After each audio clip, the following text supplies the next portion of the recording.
Hi, my name's Jason, and I used to be just a good old average American kid living in upstate New York. There's me.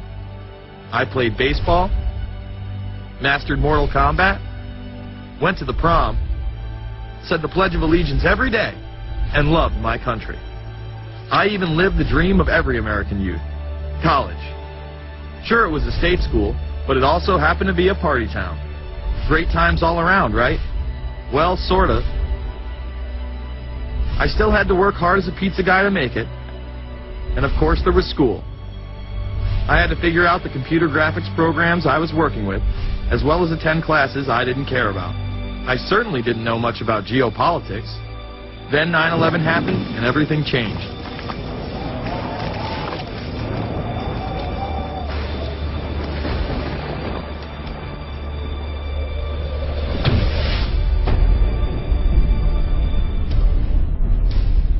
I was pissed. How dare the Muslim extremists massacre all those people? But was it all true?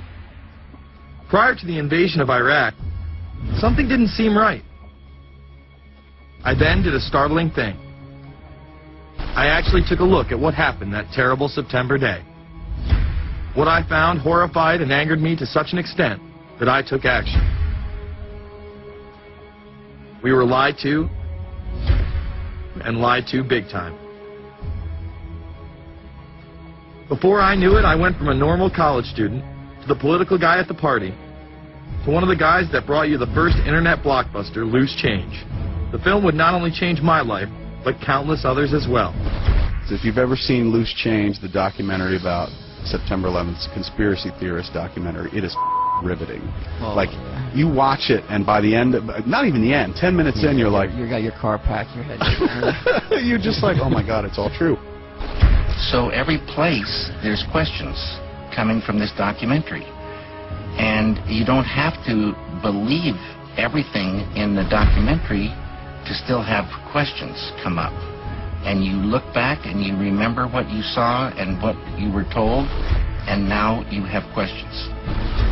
We got the boogeyman out there. Wow. See, for many years it was communism, then it was the war on drugs, now it's the war on terror. All through our life we've had to have a boogeyman. Loose Change took the truth about 9/11 into the mainstream with over 100 million views and allowed me to travel the country and even take on some of my detractors. The answer is no, they cannot. Jason, I think it's telling that every time you disagree with something, you call the people a liar. I'm not calling anybody a liar, sir. I'm calling you a liar, because you are a liar. But if we were lied to about 9/11, then who was really behind it? A lot of people on the web were pointing towards the New World Order, but that was impossible. I mean, the Hulkster couldn't be involved, could he?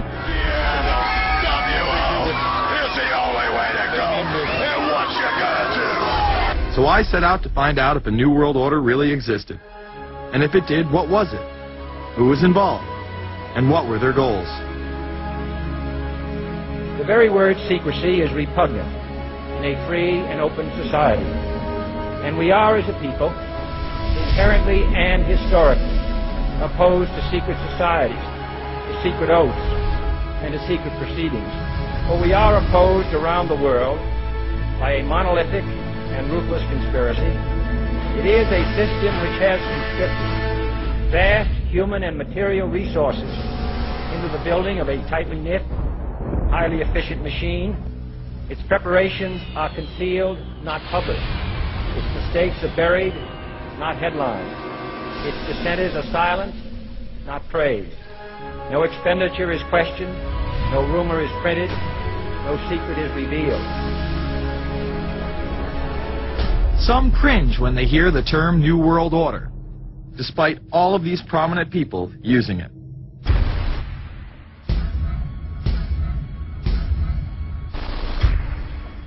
The world that maybe some people dreamt of at that conference back in Bournemouth, when it looked as if maybe history would end, that liberal democracy would triumph, that free market economics would slowly progress, and we'd have a new world order.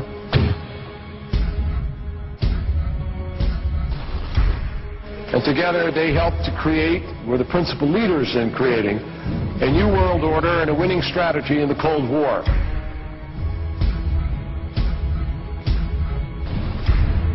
We are part of a new world order.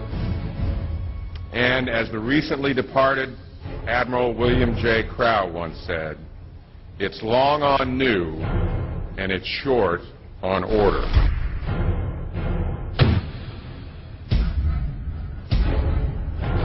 Walter Isaacson wrote a wonderful book about some of the wise men who helped shape the New World Order following the Second World War.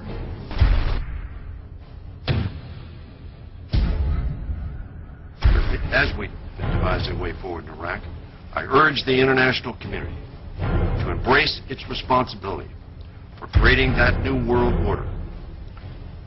A new world order based upon collective action.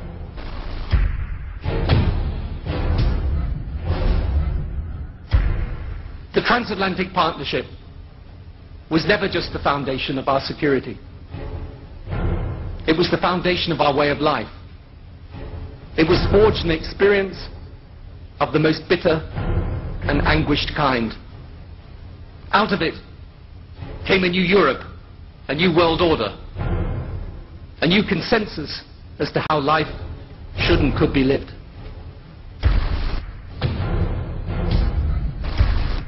And just like that, it was gone. It was a new world order. That's what President George H. Bush said.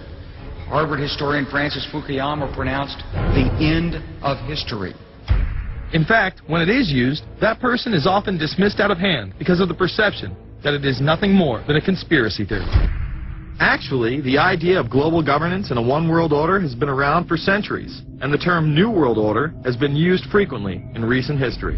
The New World Order means different things to different people, but to those who expect to be in control of it, it means the same thing. It means all the world under their control. They believe that somebody must rule. After all, people are too darn dumb to know how to rule themselves. They figured that that's their role. The first in-depth publication of note was Samuel Zane Batten's work, The New World Order, which was published in 1919. Under the cloak of Christianity, this order speaks of a new world rising and advocates social control over all people and all resources. It promotes a world federation with a world parliament, an international court, and a global police force. Some of its goals are as follows. Community. The danger and loss in crime and degeneracy. The determination to make community life safe, sanitary, wholesome, and moral. Industrial. The disappearance of class distinctions and the solidarity of all interests in the economic process. National. The conception of the nation's welfare as the supreme concern, with the policy that everything shall contribute to this end, and every person must do some useful work. International. The creation of an international mind, with a world consciousness and a world patriotism. The destruction of every arbitrary power that can separately and of its single choice disturb the peace of the world. Well, government is good, right? It put an end to war. Well, it could put an end to war because you just only have one dictator. I think Adolf Hitler had that in mind. He wanted a world government too, with himself as the master leader. Many have regarded Hitler as the apex of evil, a true heart of darkness. But how many people know that Hitler had his own vision of a new world order? Hitler had been promoted by the establishment.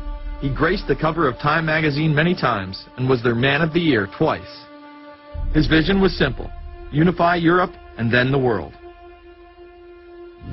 The only real difference was that his order was racially motivated, instead of being based solely on religion. He even wrote a lesser-known follow-up to Mein Kampf in 1928 that many have dubbed My Order, or New World Order. President Roosevelt would condemn this order prior to World War II. Nazi forces openly seek to establish systems of government based on the regimentation of all human beings by a handful of individual rulers who seize power by force. Yes, these men and their hypnotized followers call this a new order. It is not new, and it is not order. The idea of globalization was so prominent in Nazi ideology that the 1936 Berlin Games would be the first time that the Olympic rings would be displayed prominently and promoted in order to glorify the Third Reich. This symbol represents the 5 major regions of the world: Africa, America, Asia, Europe, and Oceania, interlocking and coming together as one. This one world philosophy still defines the Olympic Games today. Australia, hello and welcome. One world, one dream. Hitler's methods of youth corps, concentration camps, eugenics, and military aggression were so visible to the rest of the world, he eventually failed. However, his vision of a new world order lived on. Author H.G. Wells, the man behind The Time Machine and War of the Worlds, would write about a planned world state in which there must be a common faith and law for mankind. In 1939, he would publish a full book on the matter called The New World Order. Wells again has a similar vision, stating that national individualism has to go and that sovereign states must end. He then goes on to write, in the great struggle to evoke westernized world socialism, contemporary governments may vanish. Perhaps his most chilling prediction is that countless people will hate the New World Order, be rendered unhappy by frustration and their passions and ambitions through its advent, and will die protesting against it. Many of them quite gallant and graceful-looking people. Collectivism is that concept where individuals are considered to be discardable, and that the group is more important, and that the ultimate group, of course, is the state. And so it boils down eventually to the fact that the state is the all-important unit of society, and citizens exist only to serve the state. Other men of prominence would also promote a New World Order during the 1960s, including industrialist and former New York Governor Nelson Rockefeller. These are some of the reasons pressing us to lead vigorously towards the true building of a New World Order. Rockefeller would also become vice president under Gerald Ford. Religious leader Pope Paul VI, delegates to international organizations, public officials, gentlemen of the press, teachers and educators, all of you must realize that you have your part to play in the construction of a new world order. As well as former President Richard Nixon. And the hope that each of us has to build a new world order. However, Nixon was largely a mouthpiece for his most dominant advisor, Secretary of State Henry Kissinger. Kissinger may be the most vocal proponent for a new world order of his era. He has called for it time and time again, in policy papers, meetings, and interviews. Time magazine recognized both Nixon and Kissinger as Men of the Year after announcing their New World Order in China. However, they were working on it long before. In these once classified documents, they both discussed the new order with the president of Indonesia. Mainstream media was even critical of Kissinger's vision in the early 70s. In ragged, spasmodic fashion, a new world order is coming into being, but it looks less and less like the world order that Mr. Kissinger had constructed in his own mind. Kissinger's New World Order would fall under the radar for some time. However, it saw a vast revival during the first Bush administration. Here is Brent Scowcroft, former vice chairman of Kissinger Associates and former national security advisor under both Ford and Bush Sr., as he discusses the New World Order. Looking at the subtitle this morning, Are We Ready for the New World Order, gives me something of the shudders. That phrase, New World Order, I'm afraid I'm partly responsible for resurrecting. To me, what that symbolized was perhaps a fundamental change in the character of our response to national security issues. Here, Charlie Rose asked Scowcroft, Kissinger, and former national security advisor Zbigniew Brzezinski if we are living in a new world order. Where are we as we think about this time in American foreign policy? Are we at a special moment which is being redefined? Or are we creating a new world order? We're at a moment when the international system is in a period of change like we haven't seen for several hundred years. In some parts of the world, the nation state on which the existing international system was based is either giving up its traditional aspects, like in Europe, or as in the Middle East. George H.W. Bush would campaign for a new world order like no other president before him. He would openly discuss it during his State of the Union address. What is at stake is more than one small country. It is a big idea, a new world order, where diverse nations are drawn together in common cause to achieve the universal aspirations of mankind. Again, a unified Europe was a major goal in creating this order. With few exceptions, the world now stands as one. A year and a half ago, in Germany, I said that our goal was a Europe whole and free. Tonight, Germany is united. Europe has become whole and free. The world can therefore seize this opportunity to fulfill the long-held promise of a new world order. We can find meaning and reward by serving some higher purpose than ourselves. A shining purpose, the illumination of 1,000 points of light. Bush Sr. and his administration would tour and promote this agenda across the board at any given opportunity. The President has spoken often of a new world order. And we have an unprecedented opportunity to build a new era of peace and prosperity here and abroad, to build a new world order. It's my understanding, I think that the President, and I don't know the context of how it came up in his speech last night in New York, said that China must be a part of the new world order. I guess I would like to ask you how you envision China fitting into the new world order. It is a country that we are going to have relationships with by virtue of its geopolitical importance. American officials say breaking down regional and national barriers to the flow of goods and services would represent a spectacular benefit to economies around the world. We are building a new world order. Bush would actually make a commencement address at Maxwell Air Force Base declaring the birth of this order. And that's why I wanted to speak to you today about the new world taking shape around us, about the prospects for a new world order now within our reach.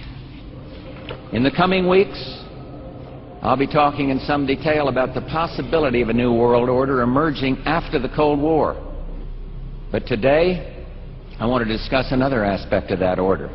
You see, as the Cold War drew to an end, we saw the possibilities of a new order in which nations work together. It refers to new ways of working with other nations to deter aggression and to achieve stability. As old threats recede, new threats emerge. The quest for the new world order is in part a challenge to keep the dangers of disorder at bay. We must build on the successes of Desert Storm to give new shape and momentum to this new world order. Only when this transformation is complete will we be able to take full measure of the opportunities presented by this new and evolving world order. The new world order really is a tool for addressing a new world of possibilities. This order gains its mission and shape not just from shared interests, but from shared ideals. After the Gulf War had ended, Bush was so obsessed with the idea of a new world order that he had a series of Glocks imprinted with the term that he would give to members of his administration, including Colin Powell, Brent Scowcroft, Dick Cheney, and General Norman Schwarzkopf. Cheney would even approve policy papers regarding the New World Order. Defense Secretary Dick Cheney has approved a revised draft of a policy document on the New World Order. The Pentagon is backing off a controversial earlier draft and has abandoned a one superpower strategy. The final document puts more emphasis on international alliances and organizations. This would become an unprecedented time period for people all over the globe to discuss at length what the New World Order meant to them. People within the media, Does anybody want to talk about the New World Order? Is there a New World Order out there, or is this a vision that exists in the... He does have his vision, there's no doubt about that. But does that exist in the President's mind, or does it exist out there in reality? This President sees this episode as the first test case, as the first example for the New World Order he is trying to organize. Some people have called it the New World Disorder, and there's a lot of truth to that.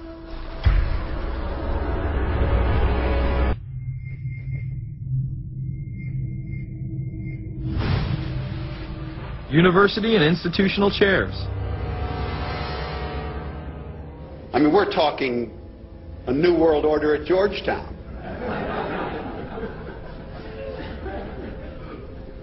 And we'd like to be very much a part of it and continue to live. This is a world that is likely to be dominated in the near future, and perhaps longer, by the Gulf War and the New World Order, which is the buzzword of the moment. So the secret of a New World Order, and at this point it's just a slogan, but it does have some historical background in terms that orders have succeeded each other over time. The secret of this is to learn how to use coalitions. We are effective in the United Nations. People within government. George Bush has invoked a New World Order without enunciating a new American purpose. The President has still failed to articulate clear goals for our nation's foreign policy in this new age. I find the term New World Order very revolting, and just not only historically but politically today. I think Harding is absolutely right, and the actions of the administration just after enunciation of the New World Order put the lie to the fact there is any real substance behind what they say as New World Order. The first act of the New World Order was A, to make war, and then B, was to sell arms all over again. Is there a New World Order? We know certainly that George Bush has copyrighted the term at this point. In the aftermath of this war, though, is it an empty vessel into which something will be poured? Is it the appropriate term to use? Is it going to be a New World Order, or will disorder be just as significant in this process as we look ahead? Let's start with Madeline. I think that we have, in fact, kind of had this term thrown at us, and many of us have not liked it, partially because of the previous historical connotation, and partially because I think it doesn't really deal with the way the world ought to be or is at the moment. But we are far from seeing a world order, and I'm not sure that it is in best U.S. interest to have a new world order in which we are the policeman. While many began to become critical of this order, the term began to evaporate into the background. We are very, very skeptical of an international order if we are not sure how the rules will be made, because thus far the international order has been made with rules that we had no input into and that affect us, and even when on the few occasions when the rules will seem to favor us, then they get changed. A unipolar world, a world of one superpower, may be quite dangerous for us. A New World Order under the United Nations would mean, among other things, an end to our God-given rights given us and secured by the Constitution. The New World Order, which now has been called by some the New World Disorder, and by some people on the of a more liberal persuasion, the taking over of the world by the Council on Foreign Relations, the Trilateral Commission, and the UN to put us all in slavery. But what are these organizations? Who founded them? And what are the stated goals of each? Before we begin with the Council on Foreign Relations, let's delve further into history to understand roundtable groups and their origins. Its roots go way, way back in history, and they go back to the formation of a secret society, a secret organization that was created by Cecil Rhodes, a very powerful and very wealthy individual. And people have heard about him in history, and they know about the Rhodes Scholarship, and they think, well, isn't that nice? But they don't understand at all what that's all about. Cecil Rhodes, when he died, left his great fortune not to his family, not to his heirs, but for the creation of a secret society. And we know about this because there were some people very intimately involved with this organization who wrote about it. One of the best authors on this topic is Professor Carroll Quigley. He wrote several books, and Tragedy and Hope is the best known of his. He described in detail the secret organization created by Cecil Rhodes, and he explains in these books he knows about them because he was invited by the organization into its inner circle. He was never a member of it, but he was invited in as their historian, and he was allowed to see their secret records and papers and study them for several years. And he knew all the important players, and he understood what it was about, and so he wrote these books. It's an amazing thing because he laid out in great detail what the purpose of the organization was and how they were the major players in all of the big international events since and including World War I. The bottom line is that you take the roots of that organization and you find out that they created in all of the British dependencies what they call roundtable groups. And then around those little roundtable groups they created front groups.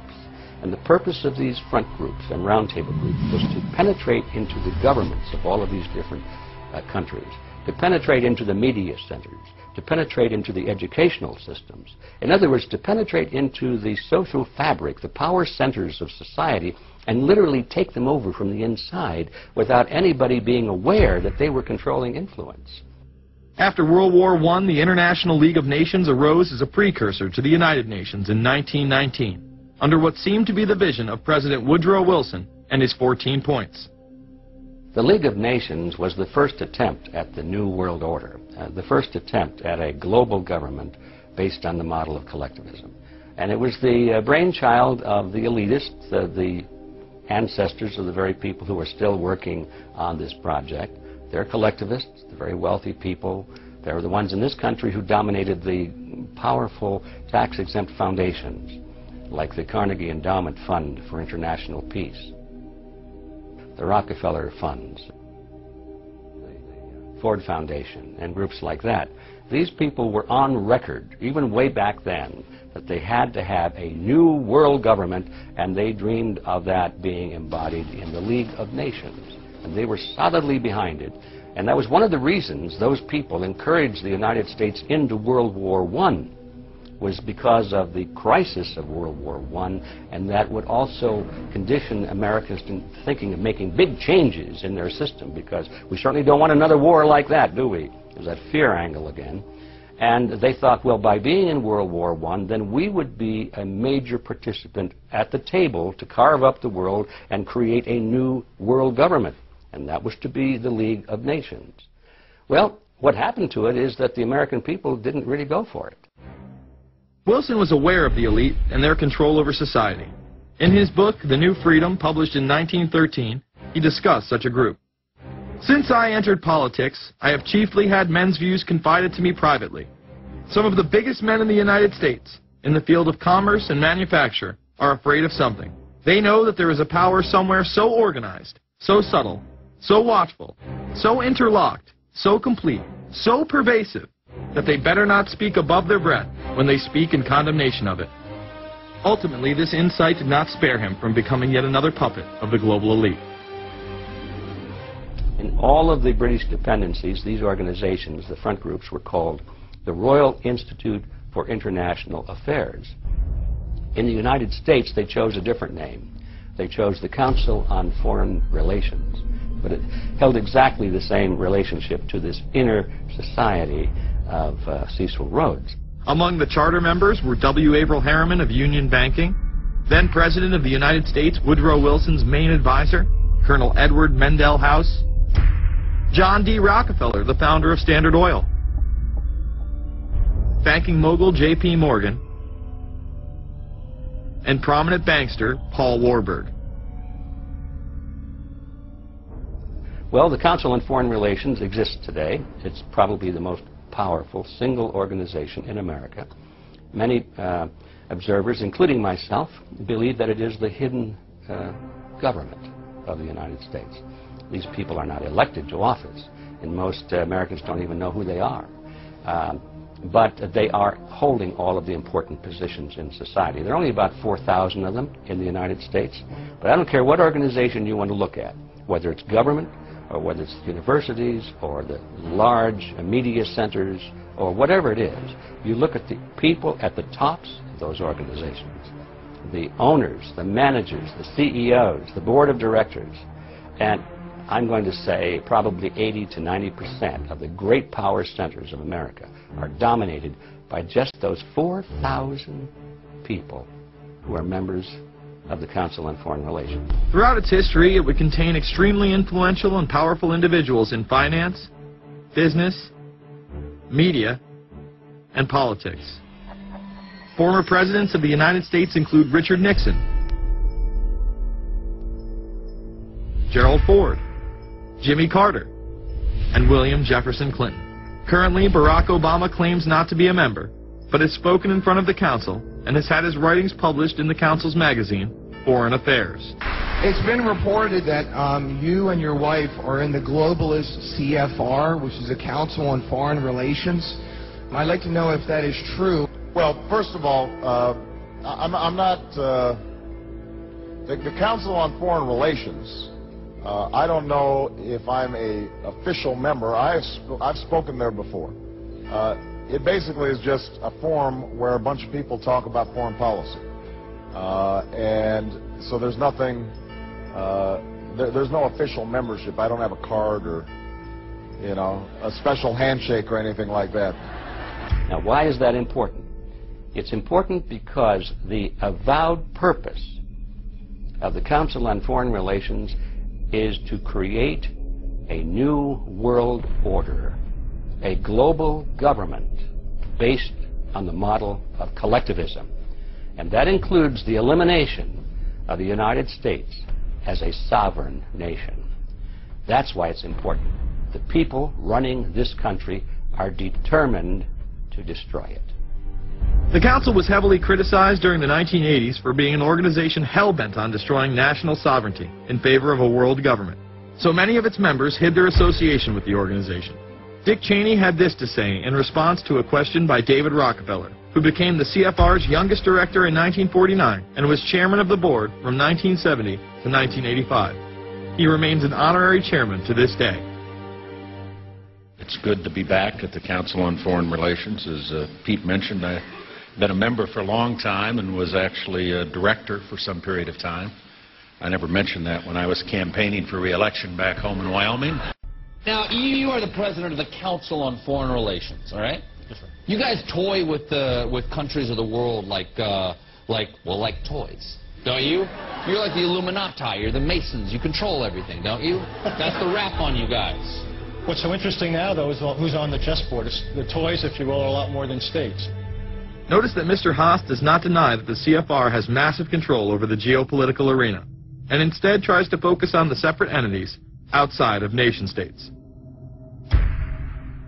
Current Secretary of State Hillary Clinton also reveals the importance of the CFR here. But it's good to have an outpost of the Council right here down the street from the State Department. We get a lot of advice from the Council, so this will mean I won't have this far to go to be told what we should be doing and how we should think about the future. You have these private groups that are run and created by the elite, by the ultra-rich, wealthy families that have been manipulating global markets from behind the scenes for generations. They create these private groups that then feed information to the government, to senators, to congressmen, their recommendations, their policy papers, what they think should happen. And it's fascinating because if you actually read what it is that they're doing, the recommendations that they make, they're very able to get them put in place. Discussions that are going on in these private groups are really talks that should be going on in Senate committees and in the halls of Congress, but they're happening with these ultra-elite groups that are then pushing their propaganda into the political mainstream, and then it's becoming enacted, it's becoming put into law. Still not convinced the CFR is promoting a new world order? Listen to what Leslie Gelb had to say upon leaving the New York Times to chair the organization as its president in 1993. I loved it. Doing a column is a great job. I'm going to an equally great but different job, and in a way a job that that caps everything I've been doing in my life, in government, in academia, and in journalism. I think that's what the Council on Foreign Relations will allow me to do. Well, you know, for example, you had me and 3 or 4 other folks on this show a few months ago to talk about the New World Order, right? Exactly. Right? Bob I talk about it, Hormats, exactly. Right. I talk about it all the time. New World Order wants a global system where one small central authority of individuals can then dictate a policy that's going to be distributed down to the rest of the world, everywhere, in the smallest little town in the middle of nowhere in some remote country. I now think it's safe to say that the Council is extremely influential on the world stage and openly promote global governance. The Council and the globalists were able to take this agenda to the next level following World War II. The United Nations was born out of the ashes of this conflict. Unlike the League of Nations, the United States not only joined this organization, they championed it. First book I wrote was The Fearful Master, a second look at the United Nations. It was written at a time when it was not popular to be critical of the UN. I mean, the United Nations was viewed by almost everybody as our last best hope for peace. It was a means, we were told, to bring humanity together and put an end to war and live in peace and harmony and promote trade and all of these good things. I wish it were any of those things, but it's not. The original charter for the United Nations was drafted in San Francisco in 1945, and the United States became a permanent member of the Security Council, along with France, the United Kingdom, the Soviet Union, and the Republic of China.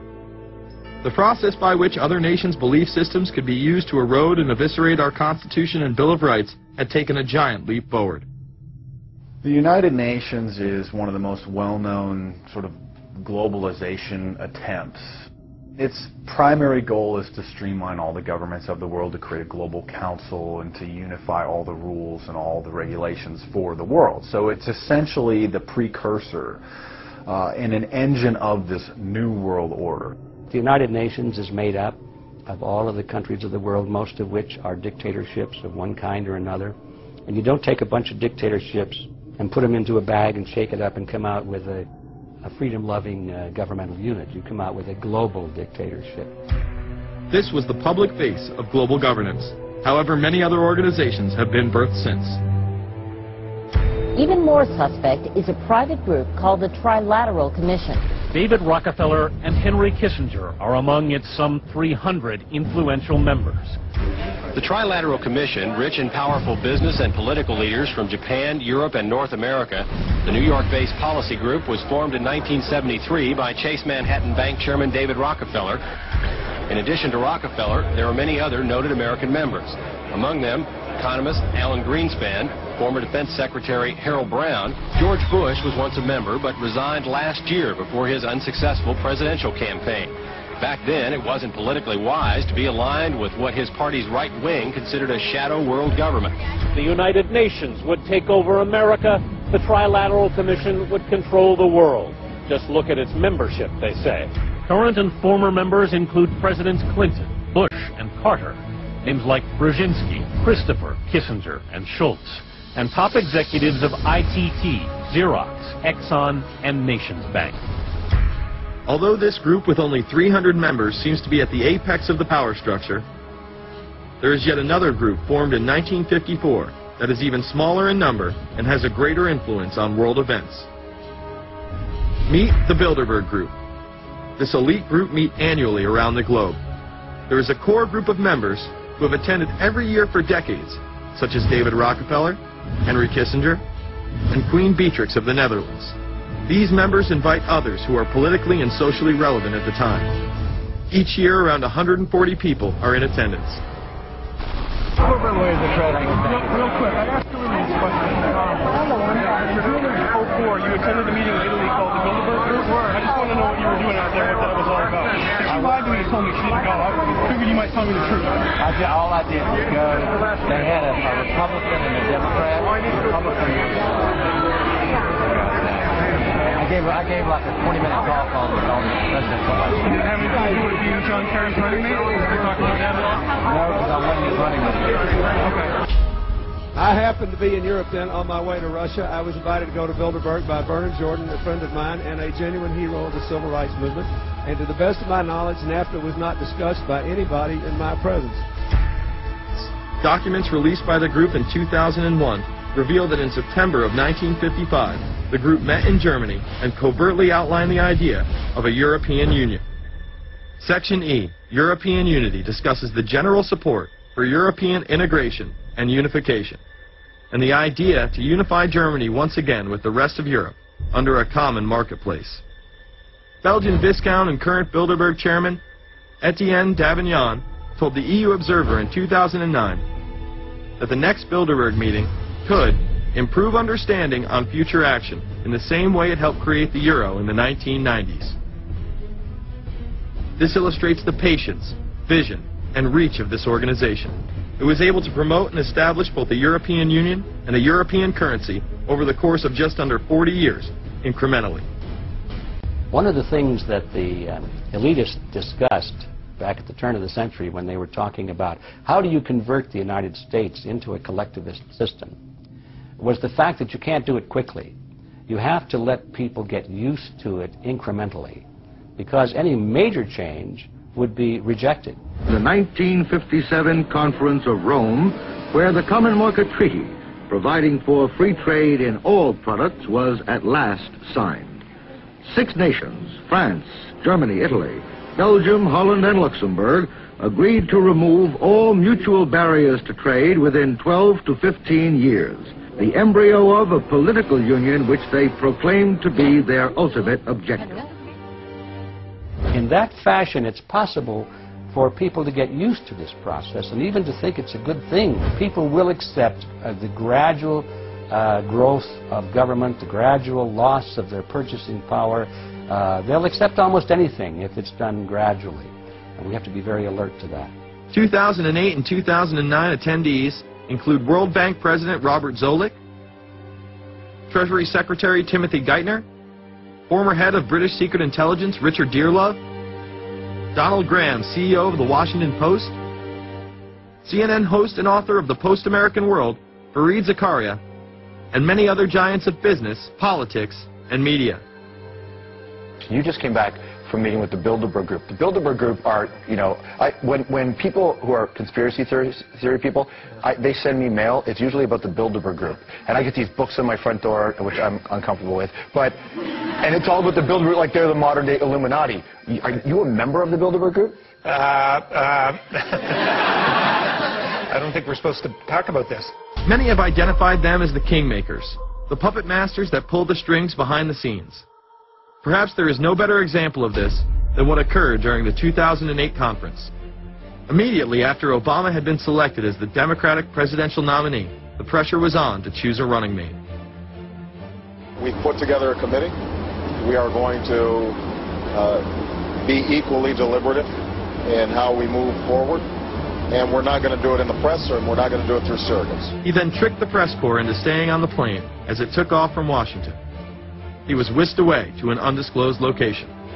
Obama was supposed to fly home. He'd been here in Virginia. He was supposed to fly home out of Dulles, as you know, outside Washington, D.C. The press corps was waiting for him on the plane, and the pilot announced that they were leaving, and Barack Obama was not on the plane. Presumptive nominees in the past has always been that they have at least a press pool with them at all times. Is there a reason why we didn't go with him in the motorcade all the way?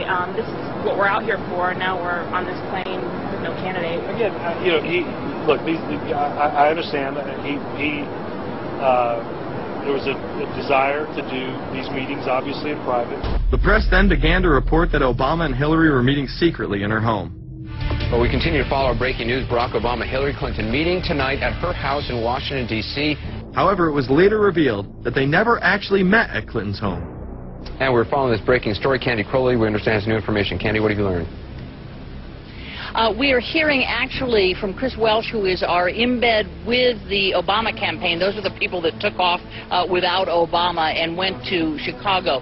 The spokesman there is in fact confirming that the meeting did take place. They're talking in past tense now, but saying that the meeting did not take place at the Clintons' house. It took place at this point at some place, I don't know where, some undisclosed place in Washington, D.C., not at Hillary Clinton's house. Remember, Gibbs mentioned that Obama had a desire to have several meetings. not just one. Is there more than one meeting? Is there more than one person with whom you... I'm not going to get into all the details of the meetings. I don't know that I've got a ton more different answers for all of your questions. The truth of the matter is that Bilderberg just happened to be in the neighborhood at the time. They were holding their annual meeting just down the road in Chantilly, Virginia. What are the chances? What's interesting and dangerous about the New World Order is that it's not a natural progressing idea. It's just not civilization naturally evolving and organizing into this system. It's the group of extremely powerful people that are manipulating the system to get it to this status from behind the scenes without anybody's knowledge. You have to ask yourself, if there isn't an agenda going on to keep those organizations quiet and to keep them out of the news, to keep the discussions about them behind closed doors, then why is it that these supposed experts on the left and on the right never talk about them? This has been a condensed history of the globalist organizations and their rise to power. But is there a reason they meet behind closed doors? A shadow world government has been mentioned. But to truly understand what that means, let's go back to this iconic warning from President Dwight D. Eisenhower. Progress toward these noble goals is persistently threatened by the conflict now engulfing the world. It commands our whole attention, absorbs our very beings. We face a hostile ideology, global in scope, atheistic in character, ruthless in purpose, and insidious in method. Unhappily, the danger it poses promises to be of indefinite duration. The need to maintain balance in and among national programs. Balance between the private and the public economy. Balance between the cost and hoped for advantages. Balance between the clearly necessary and the comfortably desirable. We have been compelled to create a permanent armaments industry of vast proportions. We annually spend on military security alone more than the net income of all United States corporations. The total influence, economic, political, even spiritual, is felt in every city, every state house, every office of the federal government. Yet we must not fail to comprehend its grave implications.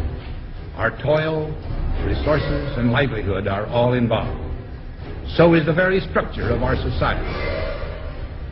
In the councils of government, we must guard against the acquisition of unwarranted influence, whether sought or unsought, by the military-industrial complex.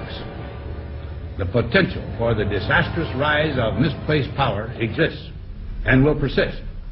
America went into a major mobilization, revived its defense industries, and we saw the civilian economy of America more and more skewed through the 50s. Already in Eisenhower's time, he could see it coming, that you were getting a larger and larger defense military component of the economy, which, unlike the rest of the economy, was very, very centrally organized about lobbying for more and more new weapons. It was the political skills of this military-industrial complex, which I think Eisenhower was really warning us about, and rightly. There is a military-industrial complex. Today we see a situation where the civilian economy is really in tatters, and most of our civilian production has gone overseas to third world countries. What do we export? Our biggest export practically is garbage, but apart from garbage, we export military equipment. We have a special act which subsidizes, makes it possible for countries abroad to buy our armaments because it's too expensive to produce them for one country only. So we have become a very efficient military-industrial complex, but the civilian economy is only a ghost of what it used to be, and this has terrible consequences for democracy, because it means that the power of this lobby is now sort of dominating what goes on in Washington.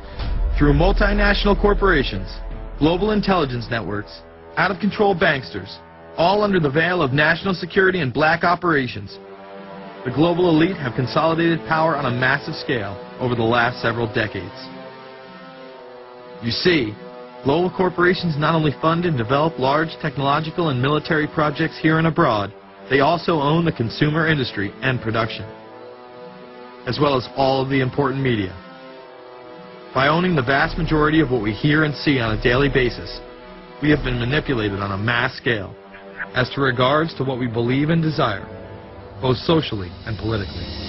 Edward Bernays, the nephew of world-famous psychoanalyst Sigmund Freud, would study group dynamics and become the father of public relations. He authored the book Propaganda in 1928. In it, he described how to intelligently and consciously manipulate the habits and opinions of the masses within a democratic society.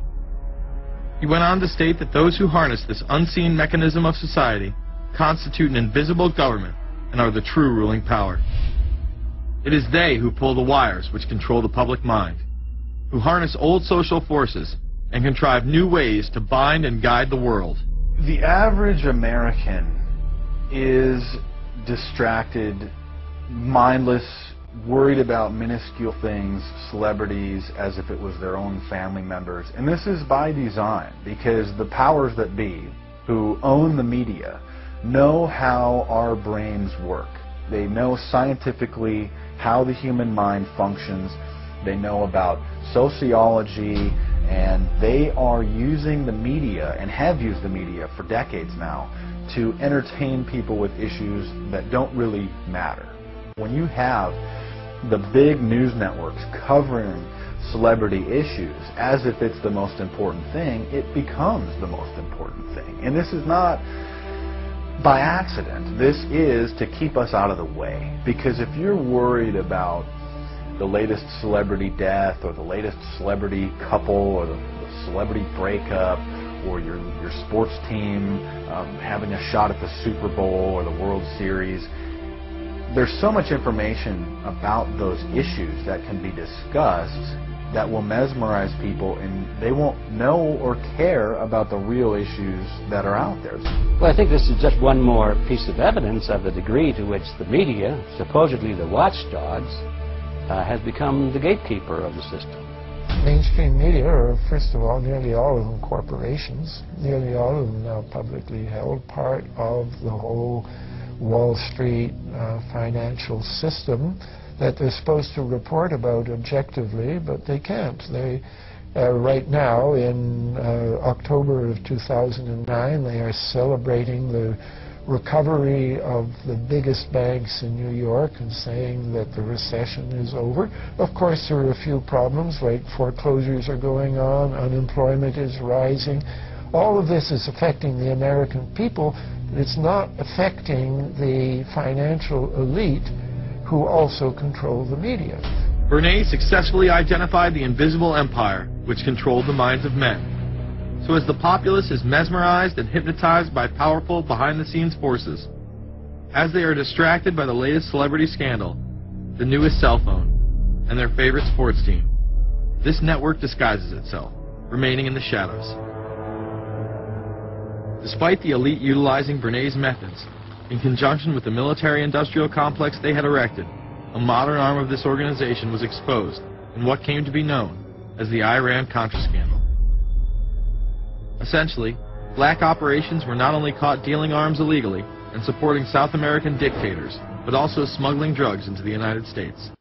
Iran-Contra was really the merging of two different programs. The first one was support for the Contras, who were, let's face it, a force of terrorists in Nicaragua trying to overthrow the Sandinista government. They were being secretly supported by the CIA, and at the bottom of the whole thing was drugs. Iran-Contra was openly exposed by massive network coverage. How was it that in 3 years a network Washington set up to run arms to the Contras wound up running cocaine into this country for the most vicious drug cartel in the world? At the same time, we were supposed to be fighting a war against drugs. But by the same token, I also smuggle my share of weapons in exchange for those illegal substances, with the full knowledge and assistance of both the DEA and CIA. Betzner says that in 1983 he flew weapons from Florida to El Salvador and drugs from Colombia to the Bahamas on the way back. In 1984, he says, he flew twice from Florida to Costa Rica and back. We could bring back our own cargo, and they would arrange it, or we could bring back their cargo without ever having to worry about interception, arrest, anything like this, that everything was taken care of. What kind of cargo were you talking about? Drugs. Tolliver says he had 2 meetings with this man, CIA veteran Rafael Quintero. Then in March of 1986, he says he flew 14 tons of weapons down to Honduras, to this Contra resupply base set up by the CIA. We take off from Tegucigalpa, Honduras, and we leave. To? South Florida. Where in South Florida? We landed at Homestead. Homestead? Air Force Base. This is the plane Tolliver says he used. The plane traces to a company that had a State Department contract to fly humanitarian supplies to the Contras. In addition to that, 3 dozen sources confirm the basic scheme. We can now report that long before that operation began, there was another operation to provide guns for the Contras, which was also against the law.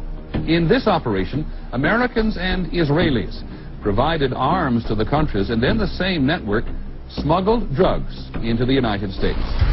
The operation was launched in spring of 1983 at Washington's request, with at least $20 million of Israeli government money later reimbursed, we're told, from U.S. covert operations funds. For about 5 years, people were flying arms into Iran, and most of them came from Israel. The Israelis purchased the weapons from Poland and Czechoslovakia and began shipping them secretly from Yugoslavia to Bolivia and then to Panama. The Israeli liaison man there, this man, Michael Harari, until recently a close aide to Panama's strongman, General Manuel Noriega. You'd bring the ship into Colombia, you would load drugs aboard it, and you would bring those drugs back to Panama with you. But bringing that stuff into the United States, that was something else. I've never been so thoroughly disgusted with myself in my life. This network would also be involved in the October surprise. We really can't understand that unless we understand the so-called October surprise in the 1980 election, which is, I think, unquestionably Republicans, including William Casey, who later became Reagan's head of the CIA, negotiated with the Iranians for them not to release the hostages which were being held in Iran to Carter, but to wait until Carter was defeated and the Republicans were in.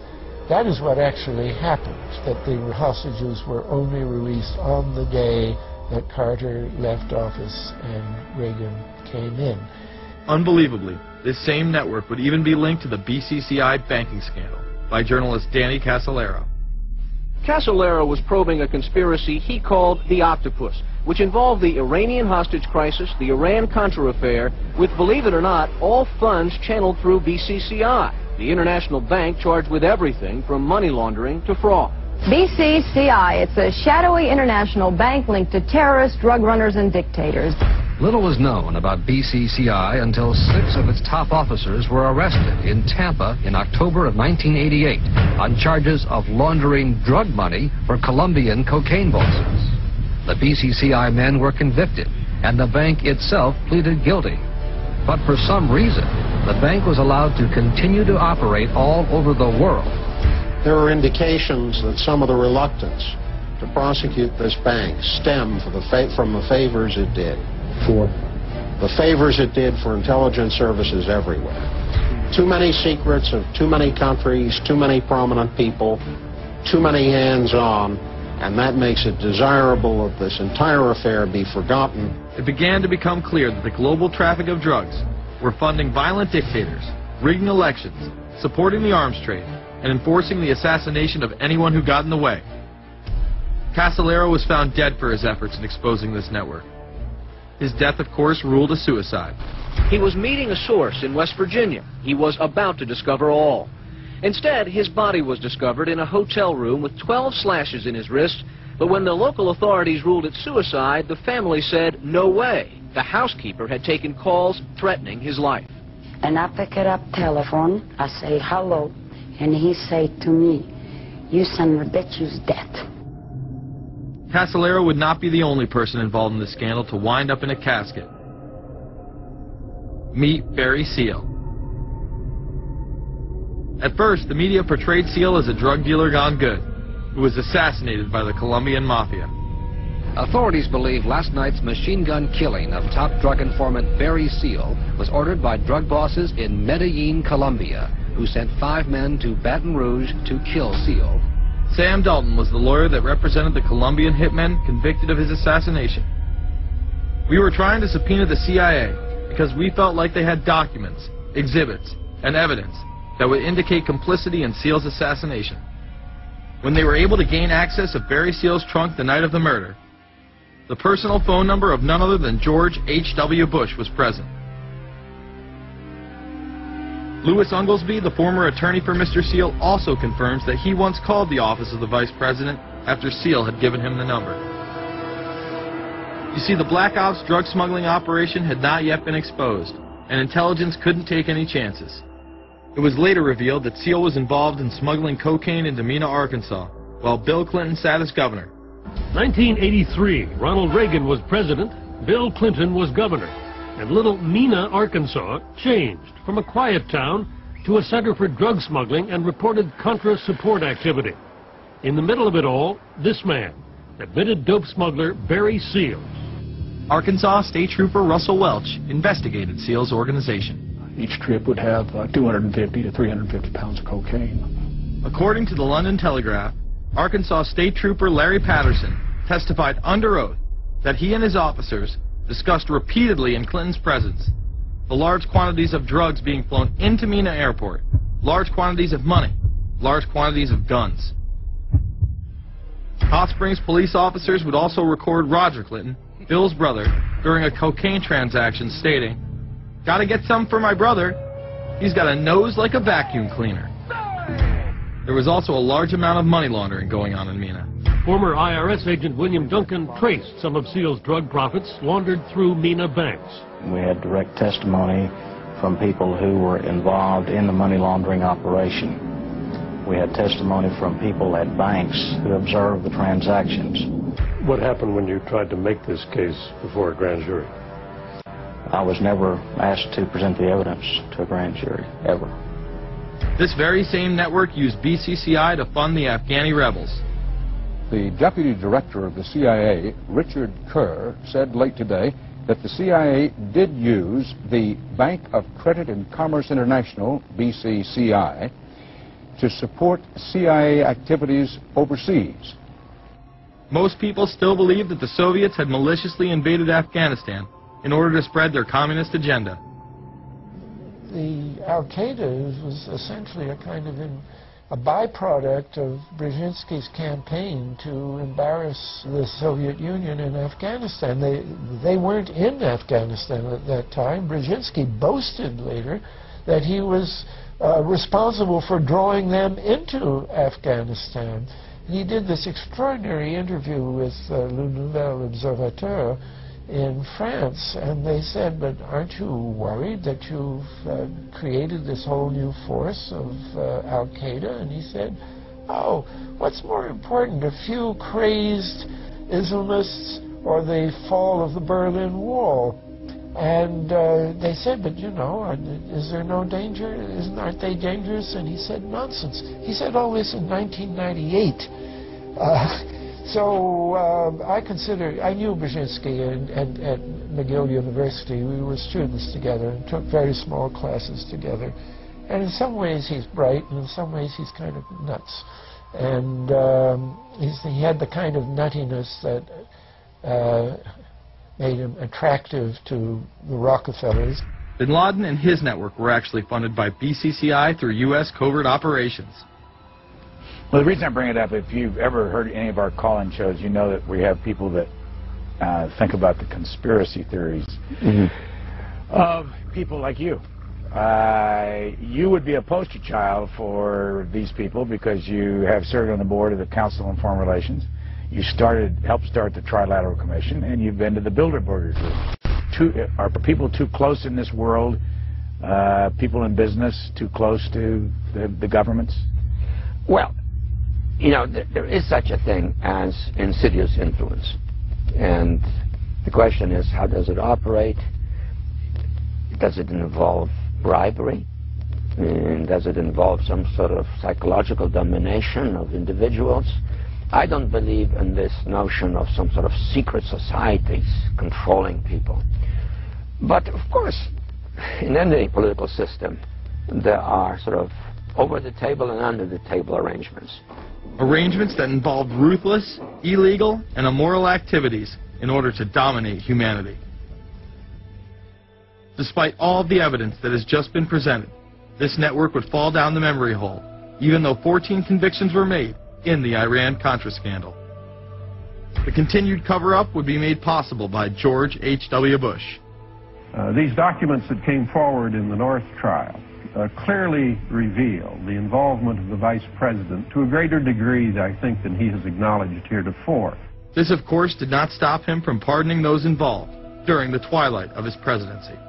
Some new reverberations today to President Bush's Christmas Eve surprise, the pardoning of former Defense Secretary Caspar Weinberger and several others in connection with the Iran-Contra allegations.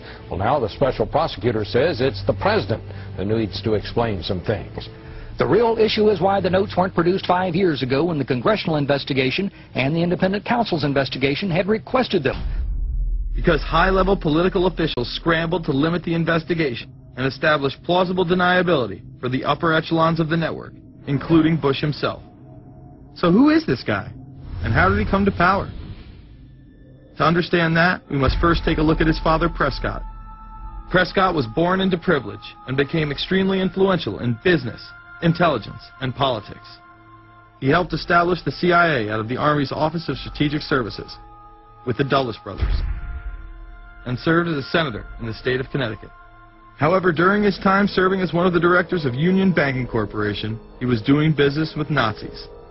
The Bushes have been sort of at the heart of the military-industrial complex since its very beginning, and that Prescott was involved in a firm that actually fronted for Nazi firms in America.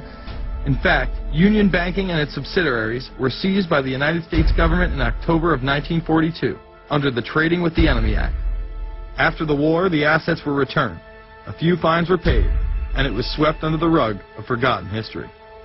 These Nazi ties should not be all that shocking, seeing as it has been declassified that the Office of Strategic Services recruited Nazis into its ranks through Project Paperclip in August of 1945.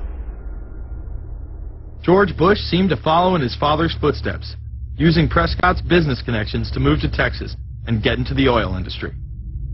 He would first attain political office as a Texas congressman in 1966, but then lose his bid as a Texas senator in 1970. It was at this time that Nixon appointed Bush as an ambassador to the United Nations. According to official accounts, Bush then began work with the CIA as its director in 1976. Evidence suggests that Mr. Bush and the CIA actually had a much longer-standing relationship. There are indications that he had relations to the CIA before. There's a very strange memo, and the names are George Bush. And when this was published, there was a lot of fuzzing of the issues, but given George H.W. Bush's strong connections with the Cuban community, I think there is a good chance that it was the George Bush we know, so that he did have a CIA connection. Bush left the CIA just under a year after his appointment. He is credited with restoring the agency's morale, as its image was being shattered by the Church Committee's revelations of the CIA's unauthorized activities involving assassinations and corruption. In reality, Bush was responsible for denying the Church Committee many of the documents it requested, and making it impossible for them to do a thorough investigation. After his time as CIA director, he devoted himself to becoming the next president of the United States. Many people within his own party did not like his globalist ties. Along the campaign trail, Bush continually had to explain his association with the group. You know J.R. Ewing in the show Dallas? J.R. is a member of the Trilateral Commission, I think. It's got to be because it's so bad. Let me tell you something. I used to be a member of it. I resigned, as I did from every business thing I was in, to concentrate on one thing, running for President of the United States. Ronald Reagan initially had no interest in having Bush as his running mate. Even then presidential candidate Ronald Reagan had questions. I would suggest that maybe Mr. Bush would clear the air if he'd tell us why he resigned. Reagan's backers then forced him to choose their intelligence frontman, George H.W. Bush, as his vice president. But in spite of last year's campaign rhetoric, all seems to be back to normal between George Bush and his old colleagues. And President Reagan, who is relying on many of these powerful business leaders to make his economic package work, will host commission representatives at the White House Monday. After Reagan's election, there was an attempt on his life, just 69 days into office. Astoundingly, Bush would again be connected. So just who is John Hinckley, Jr.? When he left this neighborhood 8 years ago, he was, by all accounts, well-liked and seemingly normal. This donut shop near the motel was visited by Hinckley, who reportedly waited for a phone call here each day, even though he had a phone in his motel room. The nature of the calls is not known. A touch of irony. The young man walking with the elder Hinckley is 30-year-old Scott Hinckley, John Jr.'s brother. He and Vice President Bush's son, Neil, are friends. They had planned to have dinner together in Denver tonight. The plans have been canceled. We were told Hinckley was a madman acting alone. If that was the case, why was he making phone calls from a payphone down the road instead of his hotel room? Why was the would-be assassin's brother a family friend of the man who stood to gain the presidency? While Reagan led the nation in the public eye, Bush exploited his power through the largely unknown Continuity of Government Directive. In the United States federal government, there is a super-secret agency which controls this shadow government. The National Program Office allowed Bush and his network to attain executive emergency powers. Ronald Reagan authorized the National Program Office when he signed a top-secret directive in 1982. Oliver North was one of the key officers responsible for the program's startup. Under the NPO's direction, 4 agencies were charged with execution of the Doomsday Plan: the CIA, the Departments of State and Defense, and the Federal Emergency Management Agency. An effort was being made to consolidate continuity of government programs across several major departments of the government under one office. After 8 years of secret wars, covertly sponsored revolution and assassination had advanced globalist interests and allowed Bush to achieve his lifelong dream by becoming the 43rd President of the United States. The fall of the Soviet Union left the United States as the sole superpower in the world. The Wolfowitz Doctrine stated, "We must maintain the mechanism for deterring potential competitors from even aspiring to a larger regional or global role." The New World Order was on display with the First Gulf War and the creation of a European Union. After losing to his crony Bill Clinton, he faded into the background as the agenda for a New World Order marched forward.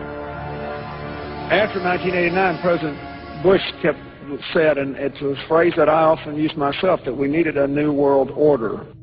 We have just exposed many of the globalist operations, including drug dealing, funding terror, dealing arms, and taking over the United States government by stealth. Whenever these agendas were threatened, those who opposed them ended up dead.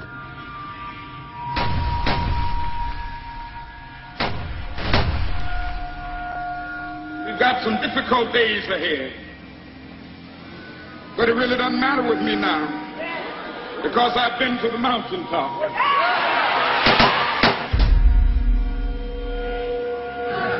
My thanks to all of you, and now it's on to Chicago, and let's win there. Thank you very much. Gave a paper about all 3 of the big assassinations in the 60s, which was John F. Kennedy, Bobby Kennedy, and Martin Luther King. And there are certain common denominators. I call these events deep events. We've become accustomed to the idea that every now and then something is going to happen, and we just know from the beginning we're not going to get to the bottom of it. And the more they happen, the more reconciled we've become to this state of affairs. In 1978, the House Select Committee on Assassinations could not ignore there was a conspiracy in regards to the assassination of John F. Kennedy and Martin Luther King, Jr. Good evening.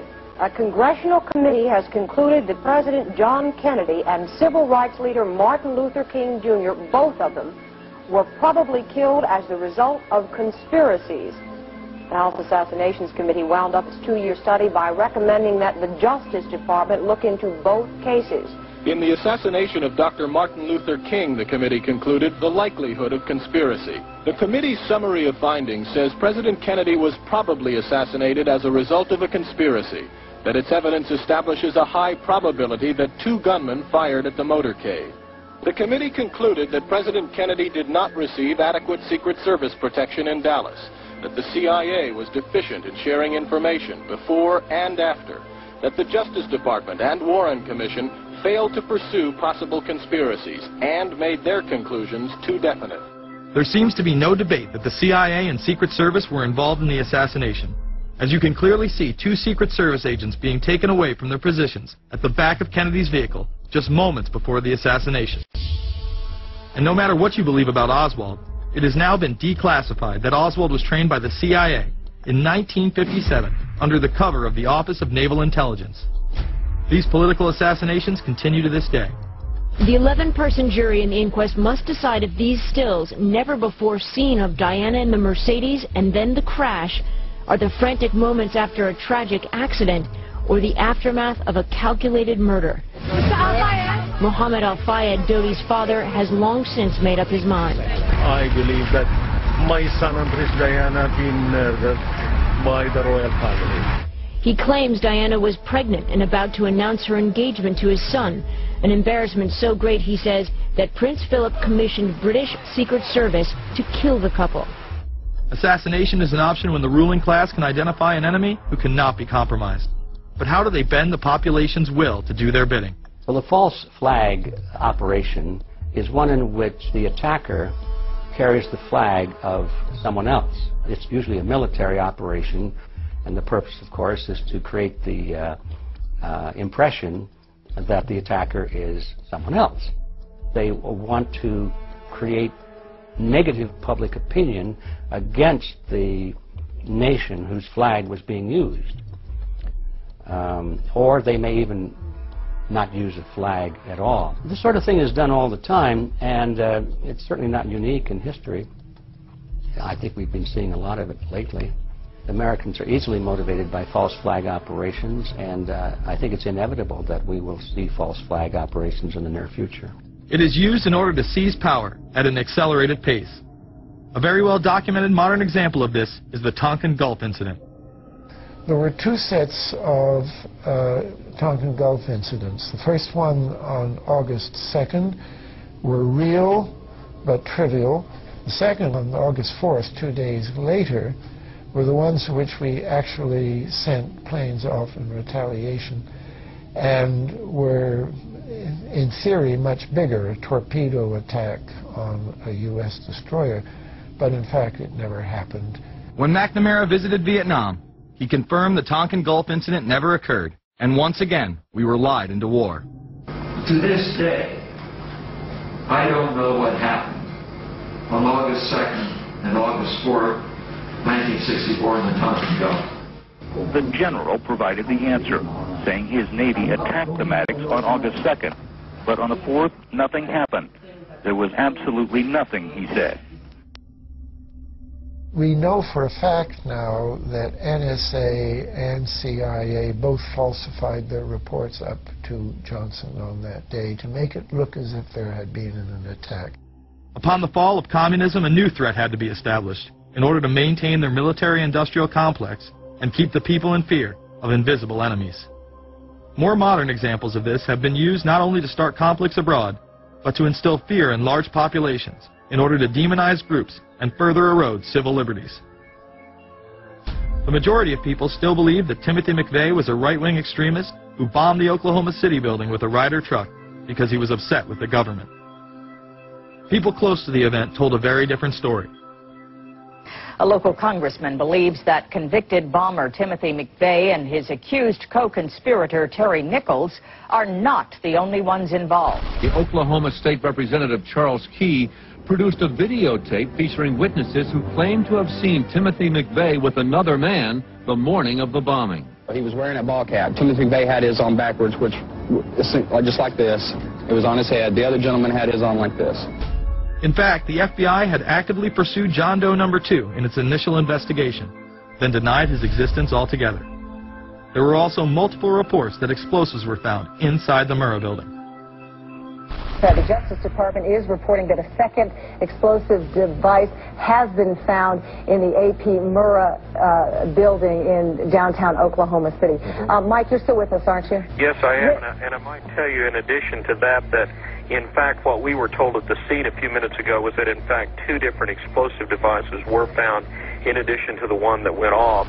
The second explosive was found and diffused. The third explosive that was found, and they are working on right now as we speak, I understand, both the second and third explosives, if you can imagine this, were larger than the first. Bomb squads were actually caught on video pulling into the building to retrieve these devices. They'll back that trailer down there, and the bomb squad folks will go in, and they will use that trailer. You see the bucket on the back there, sort of, this is how they would transport the explosive device away from this populated area to try to do something with it. I just took a look down the street at the Murrah building again. I see another bomb truck going, so apparently they're going to try to get out that third bomb that's been talked about. This was even confirmed by the governor at the time, Frank Keating. One device was deactivated. Apparently there's another device, and obviously whatever did the damage to the Murrah building was a tremendous, very sophisticated explosive device. Members of the ATF who would have normally been in the building were tipped off prior to the bombing. He saw what appeared to be a police bomb squad truck near the Murrah building 2 hours before the blast. It had a shield on the side of the door, and it said bomb disposal or bomb squad below it, and I really found that interesting. Another witness who spoke to ABC News on the condition of anonymity will tell the grand jury tomorrow he was told by an ATF official agents working in the building had been warned in advance not to come to work. He just came out and told me that the ATF wasn't in the building that day. They'd been tipped by their pagers not to come to work, which I was flabbergasted. McVeigh would even claim in a letter written to his sister, which was published by the New York Times, that he was actually recruited for black operations, which included smuggling drugs into the United States, as well as assassinations. One may brush this off as the ravings of a madman. However, McVeigh was filmed at the Camp Grafton military facility in North Dakota on August 3, 1993. McVeigh's official records state that he was discharged over a year prior from the Army Reserve in May of 1992. Perhaps even more interesting is that Camp Grafton was specializing in training troops in explosives and demolitions at the time. When all was said and done, the security tapes reported to have captured the entire thing on video were rounded up and classified. In 2009, they were finally released, and magically none of them caught the bombing. The excuse being they were all having their tapes changed at that exact moment. This event would be labeled domestic extremism, which was used to demonize critics of world government, militias, and create fear within the populace. Muslim extremism seemed to show its ugly face in then unprecedented fashion on February 26, 1993. A truck bomb had gone off in the parking area of the World Trade Center. Luckily, the bombers failed to follow instructions and parked the truck carrying the explosives against the main support column. What is not discussed, however, is the bomb was actually built by an FBI informant under the supervision of the FBI. Ahmed Salam, a former Egyptian army officer who had been doing undercover work for the FBI, was the man who actually built the bomb.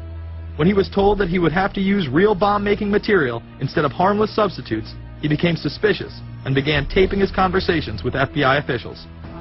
Last winter, the FBI was praised for its speed in cracking the case of the World Trade Center bombing and bringing 4 suspects to trial. Now, there is some evidence that the FBI may have known of the plot in advance through an informant and might even have stopped the bombing that killed 6 people.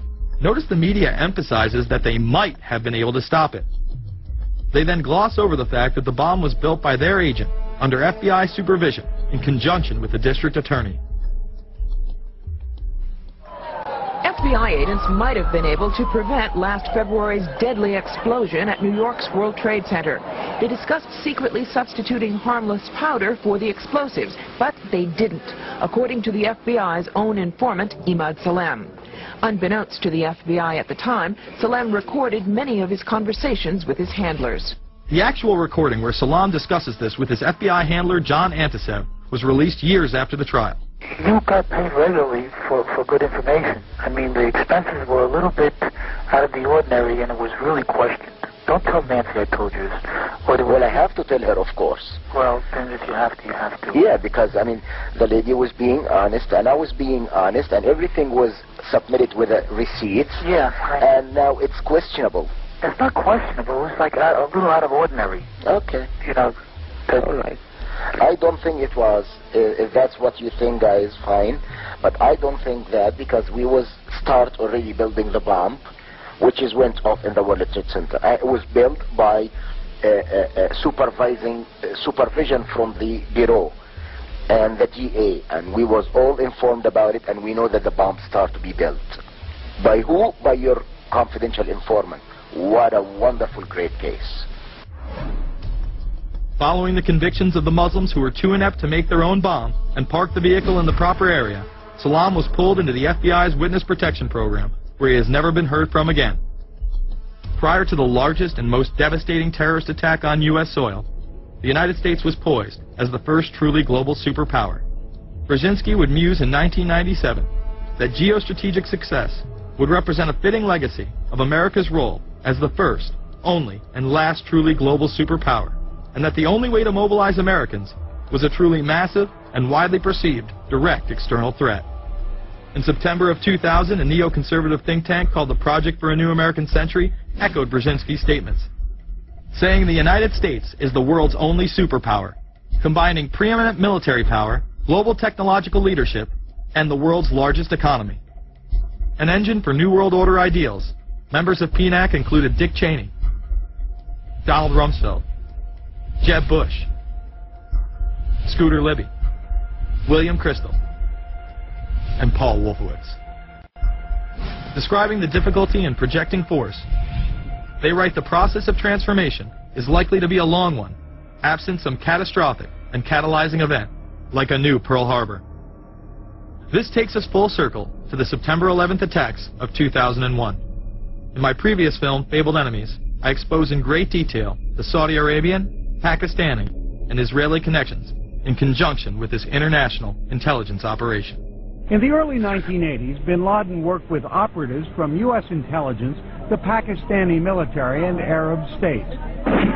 They ran a wide-ranging covert network that recruited and financed Muslim fighters to battle the Soviet army. The hijackers that were trained at U.S. military installations and protected by the FBI and CIA. The military exercises leading up to 9/11, and those that took place as the attacks occurred. Open line. Surveillance, Sergeant Richmond. Sergeant Richmond, Sergeant Life from Cheyenne Mountain Test Control. How are you? I'm doing fine. Okay, I need you to terminate all exercise inputs coming to Cheyenne Mountain at this time. Copy. And stay on loop until I verify that connectivity is disconnected on the exercise side only. Okay, no, do not do any more inputs on the exercise side and stand by. I got Cheyenne Mountain on the line. Terminating all exercise inputs. So, over, see if you didn't know this exercise. Oh, yeah. The Black Ops program, Able Danger, and the shadow government involvement. This morning we learned that the Vice President wasn't the only one sent to an undisclosed location on September 11th, that an entire backup government was and is still there and may be there for as long as anyone now at least can imagine. As well as much, much more. The government has lied about 9/11 repeatedly and used it to dominate the Middle East, while creating an evolving police state here, encroaching on civil liberties at home. And of course, building a new world order. There is a chance for the President of the United States to use this disaster to carry out what his father, a phrase his father used, I think, only once, and hasn't been used since, and that is a new world order. We know now that September 11th of 2001 was the beginning of what we might call a new world order. The new world order that this president's father talked about with such great enthusiasm seems to be high on the agenda of this administration.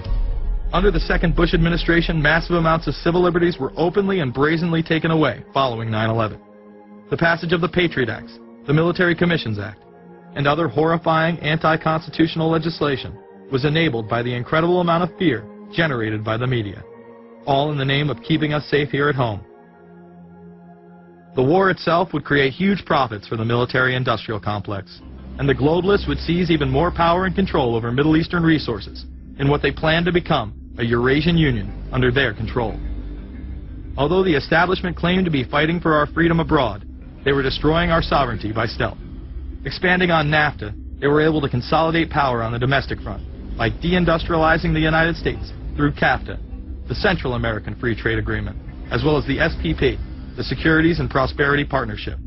Opponents, however, say the initiative is nothing less than a plan to create a North American Union that would eliminate sovereignty for all three nations. Building on the North American Free Trade Agreement, the NAFTA section of the Commerce Department is busy drafting laws and regulations for a North American Union, a union of Canada, America, and Mexico.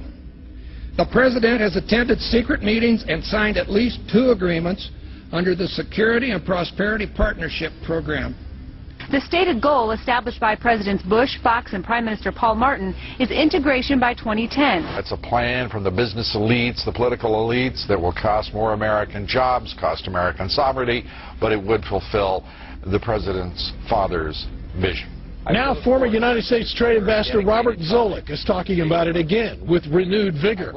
This time a new world order with business at the helm of trade and economic policy. It's an agenda that goes hand in hand with the United States, Mexico, and Canada, working quietly and behind the scenes to promote a common market with common deregulation for the benefit of multinational corporations. It's remarkable to me, the arrogance, the idea of just simply throwing away the nation's sovereignty, but they're trying to do so in so many ways. People better understand that they mean exactly what they're saying. It's a new world order they're trying to create. Dobbs, the only mainstream anchor to expose the new world order, resigned shortly after bullets were fired into his home. The elite do not plan on waiting around for these unions to be formed before implementing the next step in global government. Through the vast global economic crisis of the last few years, they have been able to devalue the dollar and undermine it as the world's reserve currency. They have allowed the Federal Reserve and IMF to consolidate power by taking control of the Securities and Exchange Commission, as well as issuing a global currency instead of the dollar, disguised as a special drawing rights unit. This aspect of the New World Order was announced at the G20 in April of 2009.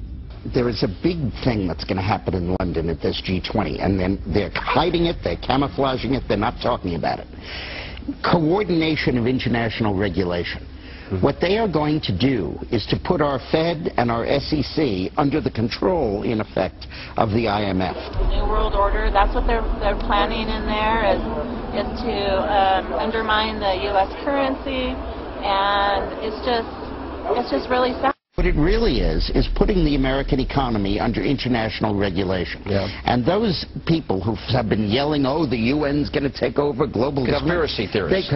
They've been crazy, but now they're right. There's 20 or whatever people in the G20, say there's 20 ministers, thousands of us, and we can't get our voices heard. When Geithner said he would be open to the idea of a global currency last week, yeah. Those conspiracy people had said and suggested that for years. Right. You're not wrong. Cash is becoming weeded out.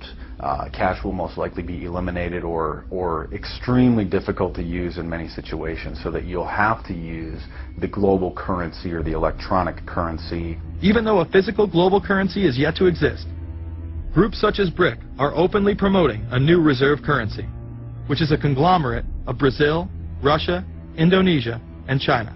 Get everyone in the whole world using one currency, which some people think that's a good idea. Russian President Dmitry Medvedev recently showed off a sample coin of the new world currency at the G8 in July of 2009. We have also agreed today additional resources of $1 trillion that are available to the world economy through the International Monetary Fund and other institutions. This includes 250 billion from special drawing rights, the reserve currency of the IMF, drawing rights that will be issued to countries who are part of the International Monetary Fund. I think a new world order is emerging, and with it the foundations of a new and progressive era of international cooperation. The head of the European Union is also calling for global government. 2009 is also the first year of global governance, with the establishment of the G20 in the middle of the financial crisis. Gordon Brown has called for a world constitution. We now need nothing short of a world constitution for the global financial system. Both Gordon Brown and Barack Obama had been groomed to be the next Anglo-American spokesman for this new world order after Bush and Blair stepped down. Here is Gordon Brown in front of the CBI prior to him being chosen to become Prime Minister. And it's only now that we can begin to understand that the world order that globalization brings and what it's going to look like. But what does the new world order mean for countries like ours who are looking to succeed? And the question for us is how we meet and master all these challenges to ensure that Britain enhances its competitiveness in the process and realizes what I believe is our destiny of success in this new world order. A new world is emerging. It is a new world order with significantly different and radically new challenges for the future. President Barack Obama has also espoused similar views on globalism. Here he is in Berlin, Germany, in July of 2008, in what media have dubbed his New World Order speech. Well, there have been extraordinary scenes in Berlin tonight as thousands of people gathered to hear Barack Obama deliver key foreign policy speech on his current European tour. The Democratic presidential hopeful laid out his vision for America's place in a new world order. In this new world, such dangerous currents have swept along faster than our efforts to contain them. And that is why we cannot afford to be divided. No one nation, no matter how large or powerful, can defeat such challenges alone. But the burdens of global citizenship continue to bind us together. In this new century, Americans and Europeans alike will be required to do more, not less. Partnership and cooperation among nations is not a choice. It is the only way, the one way, to protect our common security and advance our common humanity. That is why America cannot turn inward. That is why Europe cannot turn inward. America has no better partner than Europe. Now is the time to build new bridges across the globe as strong as the one that binds us across the Atlantic. Now is the time to join together through constant cooperation and strong institutions and shared sacrifice and a global commitment to progress to meet the challenges of the 21st century. Barack Obama also became the first sitting president to ever become the chair of the Security Council for the United Nations, which only further cites his allegiance to world government. In an era when our destiny is shared, power is no longer a zero-sum game. No one nation can or should try to dominate another nation. No world order that elevates one nation or group of people over another will succeed. No balance of power among nations will hold. The traditional divisions between nations of the South and the North make no sense in an interconnected world. I think his task will be to develop an overall strategy for America in this period when really a new world order can be created. It's a great opportunity. The globalists, who know that Obama is going to promote their plan, want to make him such a superhero that nobody will question what he's doing. He is very much a product of the system that he is now technically in charge of. Obama alone, or the Democrat Party alone, is not responsible for his massive rock star status. It's been done by the media. This establishes that Obama is an unapologetic globalist who holds no one nation above another, despite its policies. Perhaps we should move towards a society more like China if that's the case. After all, on the 60th anniversary of the Communist Mao regime takeover, the Empire State Building, once a proud symbol of the United States, was lit in the colors of the Communist Party halfway across the world. In fact, following the United Nations Copenhagen Conference in December of 2009, the Washington Post ran the headline, "Copenhagen Climate Deal Shows New World Order May Be Led by U.S., China." The Copenhagen Conference was disguised as a summit that would save the planet from man-made global warming by cutting carbon emissions. When taking a look at the almost 200-page document that was being proposed, it becomes evident that this was yet another attempt to establish global government and set up a global tax. In Section 38 it states, "The scheme for the new institutional arrangement under the Convention will be based on three basic pillars: government, facilitative mechanism, and financial mechanism." In Section 47, subsection F, it discusses cap-and-trade schemes and carbon taxes and the use of new and existing flexible carbon market mechanisms. These cap-and-trade schemes were just that, a scheme to further transfer the wealth from the poor to the ultra-rich. One of the ways it will drive the change is through global governance and global agreements. The fact that our president even attended should be considered treason. Just weeks before the conference, ClimateGate hit the media. Secret emails confirm that many of the United Nations lead scientists had engaged in fraud in order to promote the idea that man-made global warming was occurring and that carbon dioxide was a toxic gas. In reality, they admitted the Earth had been cooling for the last decade and that they had destroyed the source data in order to ensure the scientific community would be unable to review their findings. Bill Jones was forced to resign from his position at East Anglia University, and Penn State has launched an investigation into Michael Mann. Because of the scandal, many countries refused to sign the agreement, and instead only 25 heads of state, including rock star President and Savior Barack Obama, signed a much shorter and broader accord. The document states that a high-level panel will be created, and that parties will be subject to domestic auditing, supervision, and assessment. The climate conference in Copenhagen is another step towards the global management of our planet. The idea that carbon dioxide, the life force for plants here on Earth, is a toxic gas and should be taxed is laughable. There have been numerous periods of time in which the Earth has had vastly more carbon in the atmosphere than present day. In areas where there have been volcanic eruptions which emit large amounts of CO2, plants have benefited, and there is no negative impact on the surrounding environment, as well as indigenous people from the excess carbon dioxide. The globalists promote this theory to keep mankind in fear, not only for the establishment of a global government and a global carbon tax, but the literal control of the entire planet. An even darker side to the scam of man-made global warming exists. In reality, it's about population control. Ted Turner reveals himself here in this interview with Charlie Rose. We've got to stabilize the population. When I was born, there were so what's wrong with the population? I mean, with too many people. That's why we have global warming. We have global warming because too many people are using too much stuff. We've got to stabilize population. On a voluntary basis, everybody in the world's got to pledge to themselves that 1 or 2 children is it. Not doing it will be catastrophic. We'll have 8 degrees, we'll be 8 degrees hotter in 30 or 40 years, and basically none of the crops will grow. Most of the people will have died, and the rest of us will be cannibals. Civilization will have broken down.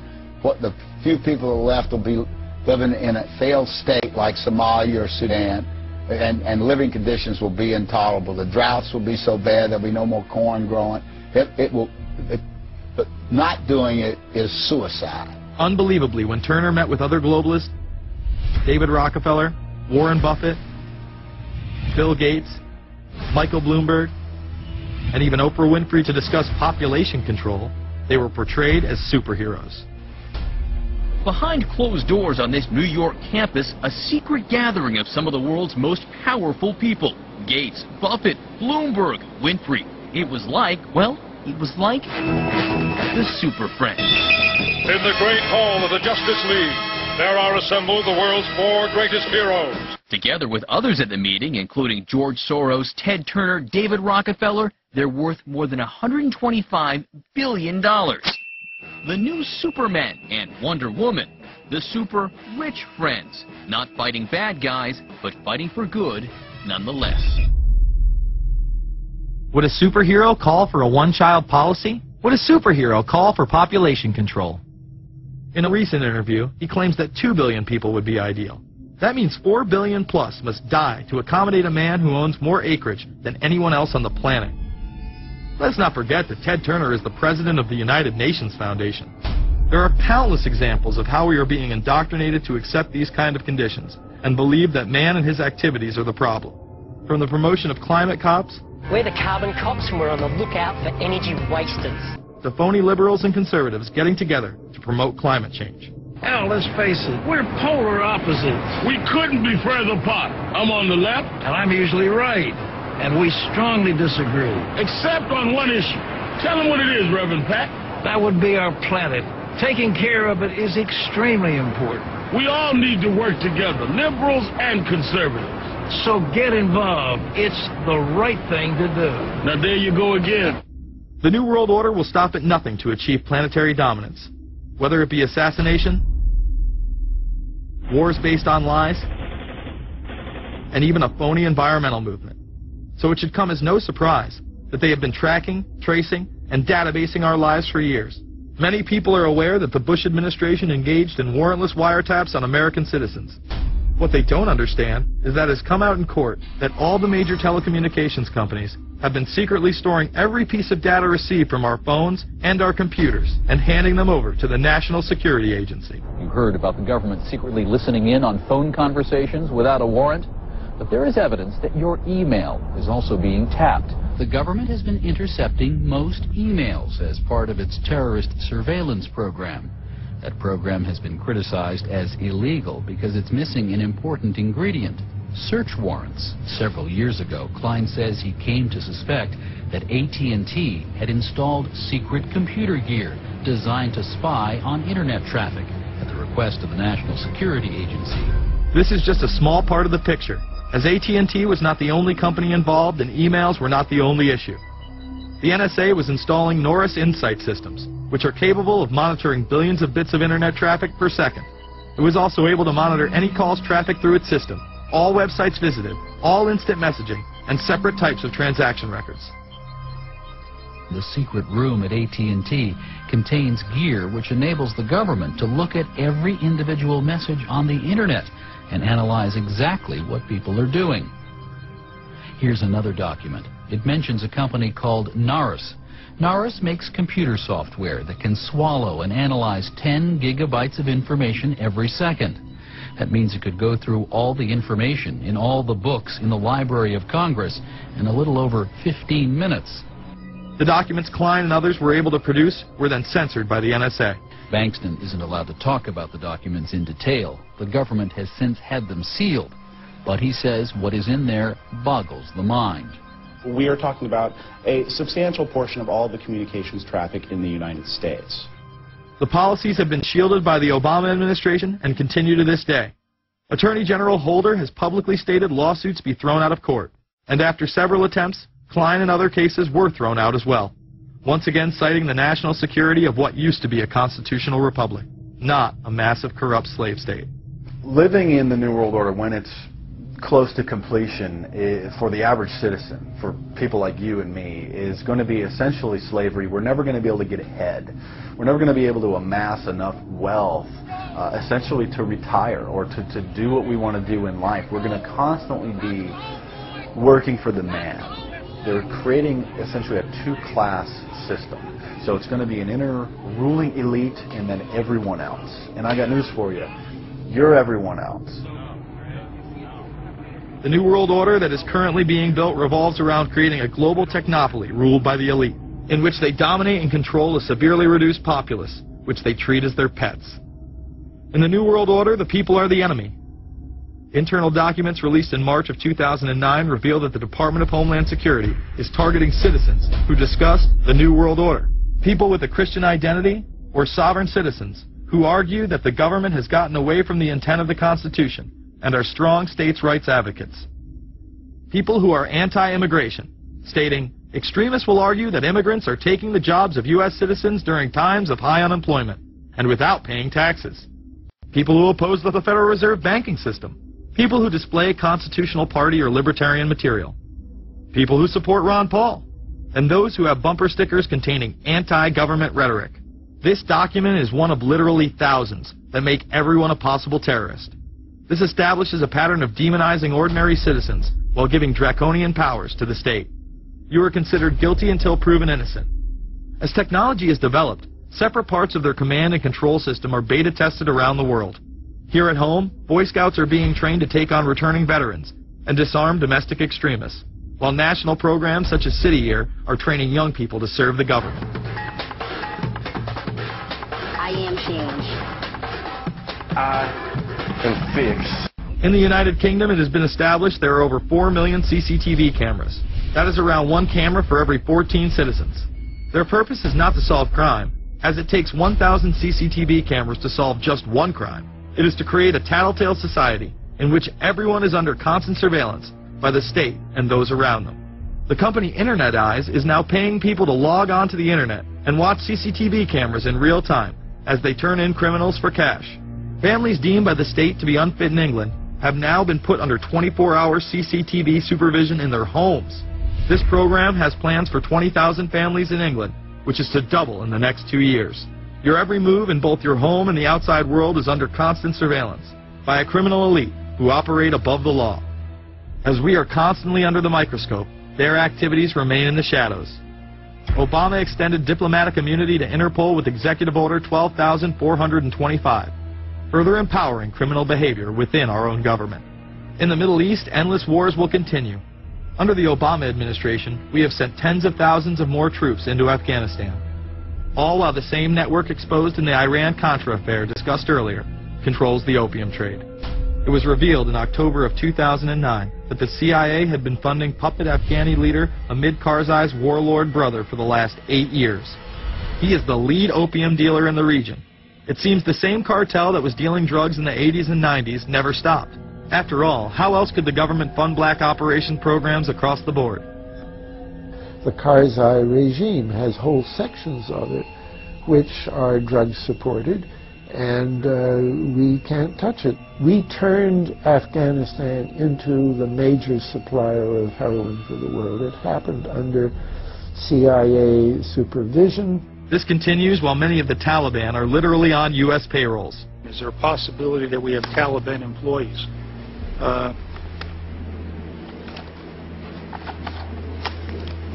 The commander in the field, or I should say the COCOM commander, General Petraeus, has made it a conscious effort to, as part of his coin strategy, to hire local nationals. I can't talk in this forum, nor am I the qualified guy to talk about it, but there is no doubt in my mind, one day you're on one side of the ledger, the other day you may be on the other side of the ledger. Biometrics have been instituted in both Afghanistan and Iraq, where individuals are subject to fingerprint devices, iris scanners, and electronic databases to screen local residents as well as DNA tests. This includes anyone within the populace of a combat zone. Someone has to go out there with the biometric registration equipment, take your iris scans, take your scans and get you registered in the system like that. As scary and tyrannical as these systems seem to be, none may be as dangerous as the implantable RFID microchip. Through various pretenses, including terror, security, and entertainment, the chip has been promoted and integrated into society. In 2001, following the 9/11 terrorist attacks, the Jacobs family became the first family to be injected with microchips in front of a live television audience. We have a Florida family who are really pioneers in a brave new world. They have volunteered to be the first ever to have microchip identification devices implanted into their body. After 9/11, I was really concerned with the security of my family. In 2004, the FDA approved the use of RFID technology to be implanted into human beings. However, studies dating back to the 1990s show the implantable microchip has been linked to cancer in animals. But this has not slowed the agenda of control. In Barcelona, trendies get chips in order to receive VIP status at the exclusive Baja nightclub. A simple swipe of the arm gets them in without a line, and it pays for their drinks, too. The Mexican government also chipped employees for security measures in 2004. We were interested today to hear that more than 100 law enforcement officials in Mexico are having microchips implanted in their arms. The chips allow a person to be scanned, sort of like a cereal box at the supermarket checkout. Mexico's Attorney General and 160 of his deputies have had microchips implanted in their arms. It is to provide access, said the Attorney General, to the right people in exclusive areas. Today, aside from being promoted as a device that can save your life by storing all of your medical information in it, it is being promoted as the next generation tool for video gaming. Sega developer Yu Suzuki plans on developing gaming technology using implantable RFIDs. He states, people that have some sort of chips in their bodies, to be able to keep track of vital signs, so it doesn't have to be a scary thing. But you could put a sensor here, you know, a bit like the Matrix, as he points to his arm. It's not really something only in the future. Some people already have them, chips in their bodies. Suzuki is correct.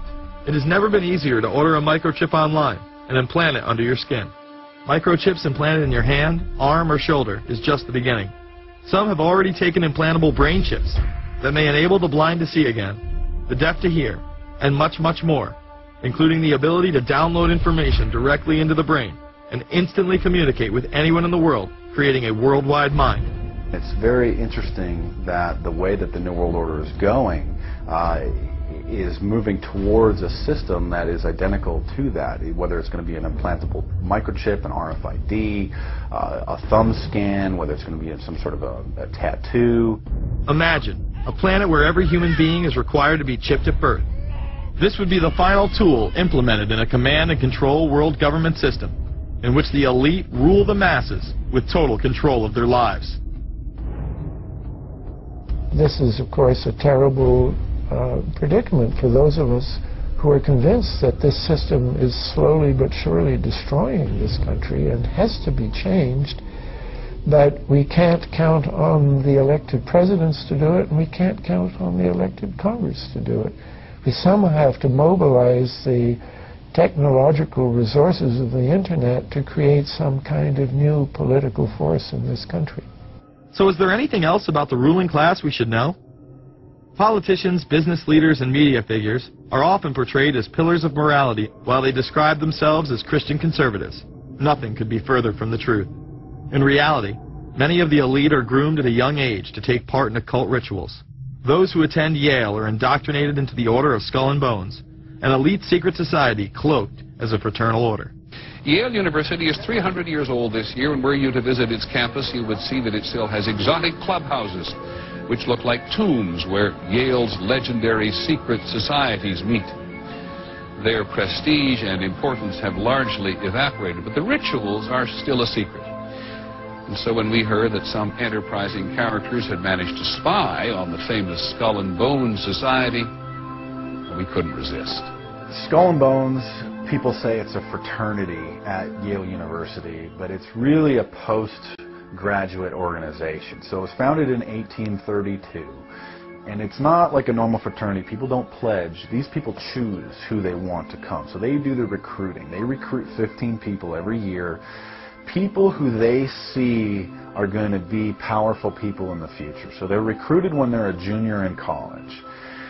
A lot of these people come from really wealthy and influential families because they know that this person has the resources to then elevate them to a position of power that can benefit the club. The video shows the neophytes, or initiates, kissing a skull, then performing a mock human sacrifice. Horrific screams caught on tape include chants of, "The devil equals death, death equals the devil." True. Famous alums include Senators John Kerry and John Chafee, to name two, cabinet secretaries such as Averell Harriman, and 3 presidents, William Taft, George Bush, and George W. Bush, who's been reluctant to talk about Skull and Bones. Does it still exist? The thing is so secret, I'm not even sure it still exists. Former Skull and Bones members and current members have been presidents, heads of the CIA, senators, heads of business. I mean, huge, huge corporations. These people have the network that brings them to such a position of power that most people could only dream of. Bush would run against his fellow bonesman and distant cousin John Kerry in 2004. You both were members of Skull and Bones, a secret society at Yale. What does that tell us? Not much, because it's a secret. Is there a secret handshake? Is there a secret code? I wish there were something secret I could manifest. 322, a secret number? There are all kinds of secrets, Tim. You were both in Skull and Bones, the secret society. It's so secret we can't talk about it. What does that mean for America? The conspiracy theorists are going to go wild. I'm sure they are. I don't know. I haven't seen the web. Number 322? This is an elaborate, occult, ritualistic entry into this group that they are now a member of for life. This culture of death and the occult continues long after college. Later on in life, these pagan rituals carry on in the redwoods of Sonoma, California. What is the Bohemian Grove? Well, it's a kind of summer camp for the powerful, an all-male gathering in great secrecy. This group was formed in the late 1800s by artists, industrialists, and politicians. Bohemian attendees worshiped the owl as their deity. The Aztecs, Mayans, and other natives of Mesoamerica considered the owl a symbol of destruction and death. This is why the opening ritual for the club is the cremation of care. During the ritual, the effigy of a baby is rowed across the water by the Grim Reaper and given to a high priest, who then tosses it on a fiery sacrificial altar of a 40-foot owl god. It is an earth-based ritual in which care is burned away. The conscience is symbolically cast aside so that they may ignore the pain they have inflicted on others for the advancement of their own agendas. With this ceremony called the cremation of care, that begins the two-week encampment where the body of dull care, symbolizing woes and concerns, is burned on an altar in front of a big owl statue. When that ceremony ends, they all start to cheer and yell. You have to ask yourself why it is that somebody would want to do that, let alone these elite people. And if you look at the elite throughout history, many of the people that achieve pinnacles of power are into the occult. They seek a supernatural way to gain power. Why are Christian conservatives such as the Bushes and Newt Gingrich attending the Grove? And I recognize I'm not going to be invited to Renaissance Weekend or that Bohemian deal where Newt, Rush, and Dick all sit in a teepee naked beating on tom-toms. Why does the media barely mention the Grove? Because many of them are in attendance. Late political cartoonist Phil Frank of the San Francisco Chronicle draws a reporter thinking about his loyalties to Bohemian Grove as he takes notes for a story. Stories about what happens in these redwoods are hard to come by. A campground statue reminds Bohemians to keep their mouths shut about the Grove. Many world events have been shaped at the Grove, including the creation of the atomic bomb. Discussions at the Grove in the 1930s helped lead to the development of nuclear power and the atomic bomb. Every Republican president since Calvin Coolidge has been a member, as well as many Democrats, including Jimmy Carter. If you look at the membership lists of the Bohemian Grove and the Council on Foreign Relations, the Bilderberg Group, a lot of the key level people are overlapping and are involved in numerous groups. In addition to pagan rituals that take place there, this all-male club also deals with darker themes through the plays Montezuma, which feature Aztec human sacrifice, and Faust, which feature Mephisto. Some of these plays are disturbingly flamboyant. Many of the elitists have a penchant for cross-dressing and singing show tunes. Perhaps that is why much of the all-male staff also happen to be homosexuals. Well, each year, many of them seem to have a stunt or try to come up with a stunt. Last year, in 1980, the popular button was Free the Fortune 500. Bohemian Grove that I attend one time at a time. It is the most faggot goddamn thing you will ever imagine. In 2004, the New York Post reported that gay porn star Chad Savage would be servicing moguls at the Bohemian Grove. In recent years, several politicians have been outed in scandals, including Senator Larry Craig, who tried to solicit sex from an undercover officer in 2007. Even more shocking, it was revealed in 2004 that right-wing blogger James Guckert, who had unprecedented access to the White House during the Iraq War, was actually Jeff Gannon, a madam and male prostitute for MilitaryStuds.com. During his 2 years writing for GOP USA and Talon News, Gannon officially made over 200 appearances at the White House. Oddly enough, over 24 of these visits would take place when there were no scheduled briefings. He failed to check in or out with the Secret Service on many other occasions, coming and going as he pleased. These type of activities are not new to the White House. In 1989, headlines involving callboys in the White House rocked the cover of the Washington Times. The Washington Times reported today that unidentified White House aides in the Carter, Reagan, and Bush administrations now are being investigated for using the services of a callboy ring. The paper reports that 2 of the male prostitutes were given a late-night tour of the White House last year. Hundreds of credit card receipts obtained by the Washington Times confirm that its clients were key officials of the Reagan and Bush administrations, military officers, congressional aides, and U.S. and foreign businessmen with close social ties to Washington's political elite. This ring extended beyond the White House and into Congressman Barney Frank's bedroom. Barney Frank, one of 2 openly homosexual members of Congress, acknowledged having used a male prostitute, whom he then hired as a personal employee. The man had keys to Frank's basement apartment on Capitol Hill. Frank paid him approximately $20,000 out of his own pocket to be his housekeeper and driver. But as first reported in today's Washington Times, the man was on probation for sex crimes and a drug conviction. And he ran a prostitution business out of Frank's home. Although Frank tried to claim ignorance, Stephen Goby, the prostitute in question, claimed that Frank was completely aware of what was going on and was even receiving free and discounted sexual services. The fix seemed to be in. Frank was threatening members of Congress to remain silent prior to being exposed in this sex ring. Massachusetts Democrat Barney Frank, a homosexual, threatened to expose fellow congressmen he knew to be gay unless they stopped spreading rumors. Questions stopped and Frank walked away with a slap on the wrist. Some members of the Ethics Committee were disgusted. Do we tolerate, do we condone a member of this body who knowingly permits a house of prostitution to be operated out of his residence? You have just heard one of the most edited, selective garbage that has ever been put forth, in my opinion, in this House. Again, we see people of the highest levels of power involved in the most repulsive and decadent of crimes. They couldn't care less about the code of conduct that's taught in all major religions about treating others the way that you want to be treated. And then they masquerade, they put this false front on that they're like everybody else, because your average person wants to do right, believes in some sort of a karma, believes in some sort of a divine justice in the universe.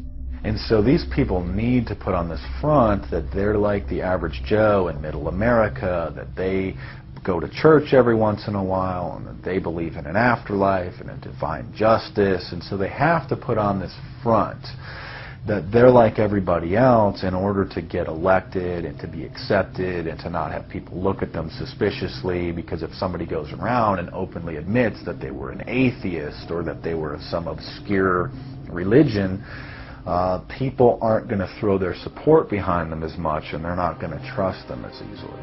The reality of this behavior is never revealed to the public, as the media keeps any revelations quiet. Unfortunately, these type of activities continue to this day. Florida Congressman Mark Foley chaired the House caucus on missing and exploited children and went on television praising Chris Hansen's To Catch a Predator series. The Dateline piece has probably done more than any law we can create.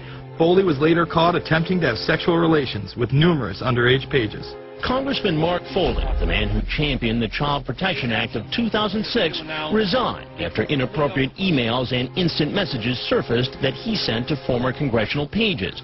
Once more, no charges were even filed. Foley himself has checked into rehab. No one has been charged with any crime. The predator class acts like Roman emperors, indulging in excess that includes sex with young boys while portraying themselves as men of the Lord. The insanity is that we have allowed an interwoven elite criminal class to rule over us while posing as the saviors of the planet. We have learned they will stop at nothing to achieve their goals and are not held accountable for their crimes. They prey on the system rather than protect it. This is not a new world order of peace and prosperity. It is not a world government to save the earth. During difficult times, we must remain ever vigilant against seemingly positive solutions imposed to suit their aims. Crises there will continue to be.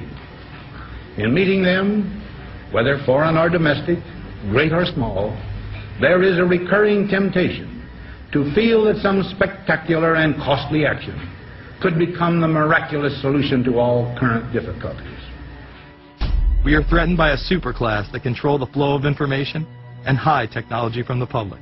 The prospect of domination of the nation's scholars by federal employment, project allocations, and the power of money is ever present and is gravely to be regarded.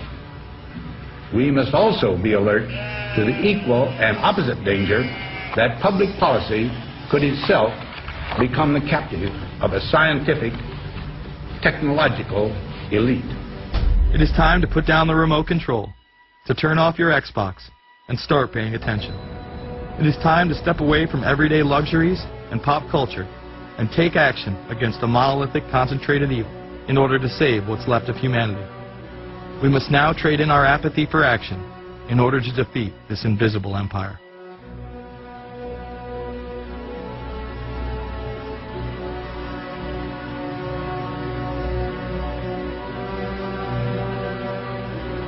set up are we to deal with this New World Order?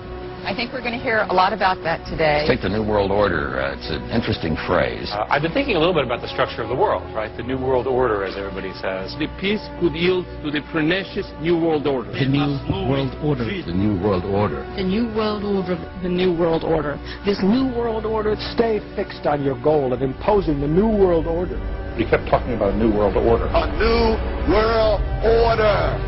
That's what we need now. A New World Order with swing. One war and one victory doth not a New World Order make. Conservatives used to believe in the United States of America rather than the United States of the New World Order. The ambition to create a New World Order. Whose world order is this? And of course, what he called it was the New World Order. Respect for a New World Order. We can see a new world coming into the year, et cetera, et cetera. That's the core of the New World Order that we want to try to build. It's a sole superpower. New World Order. New World Order. A New World Order. To a New World Order of peace. Let's say a New World Order, for want of a better term. Entities of the New World Order.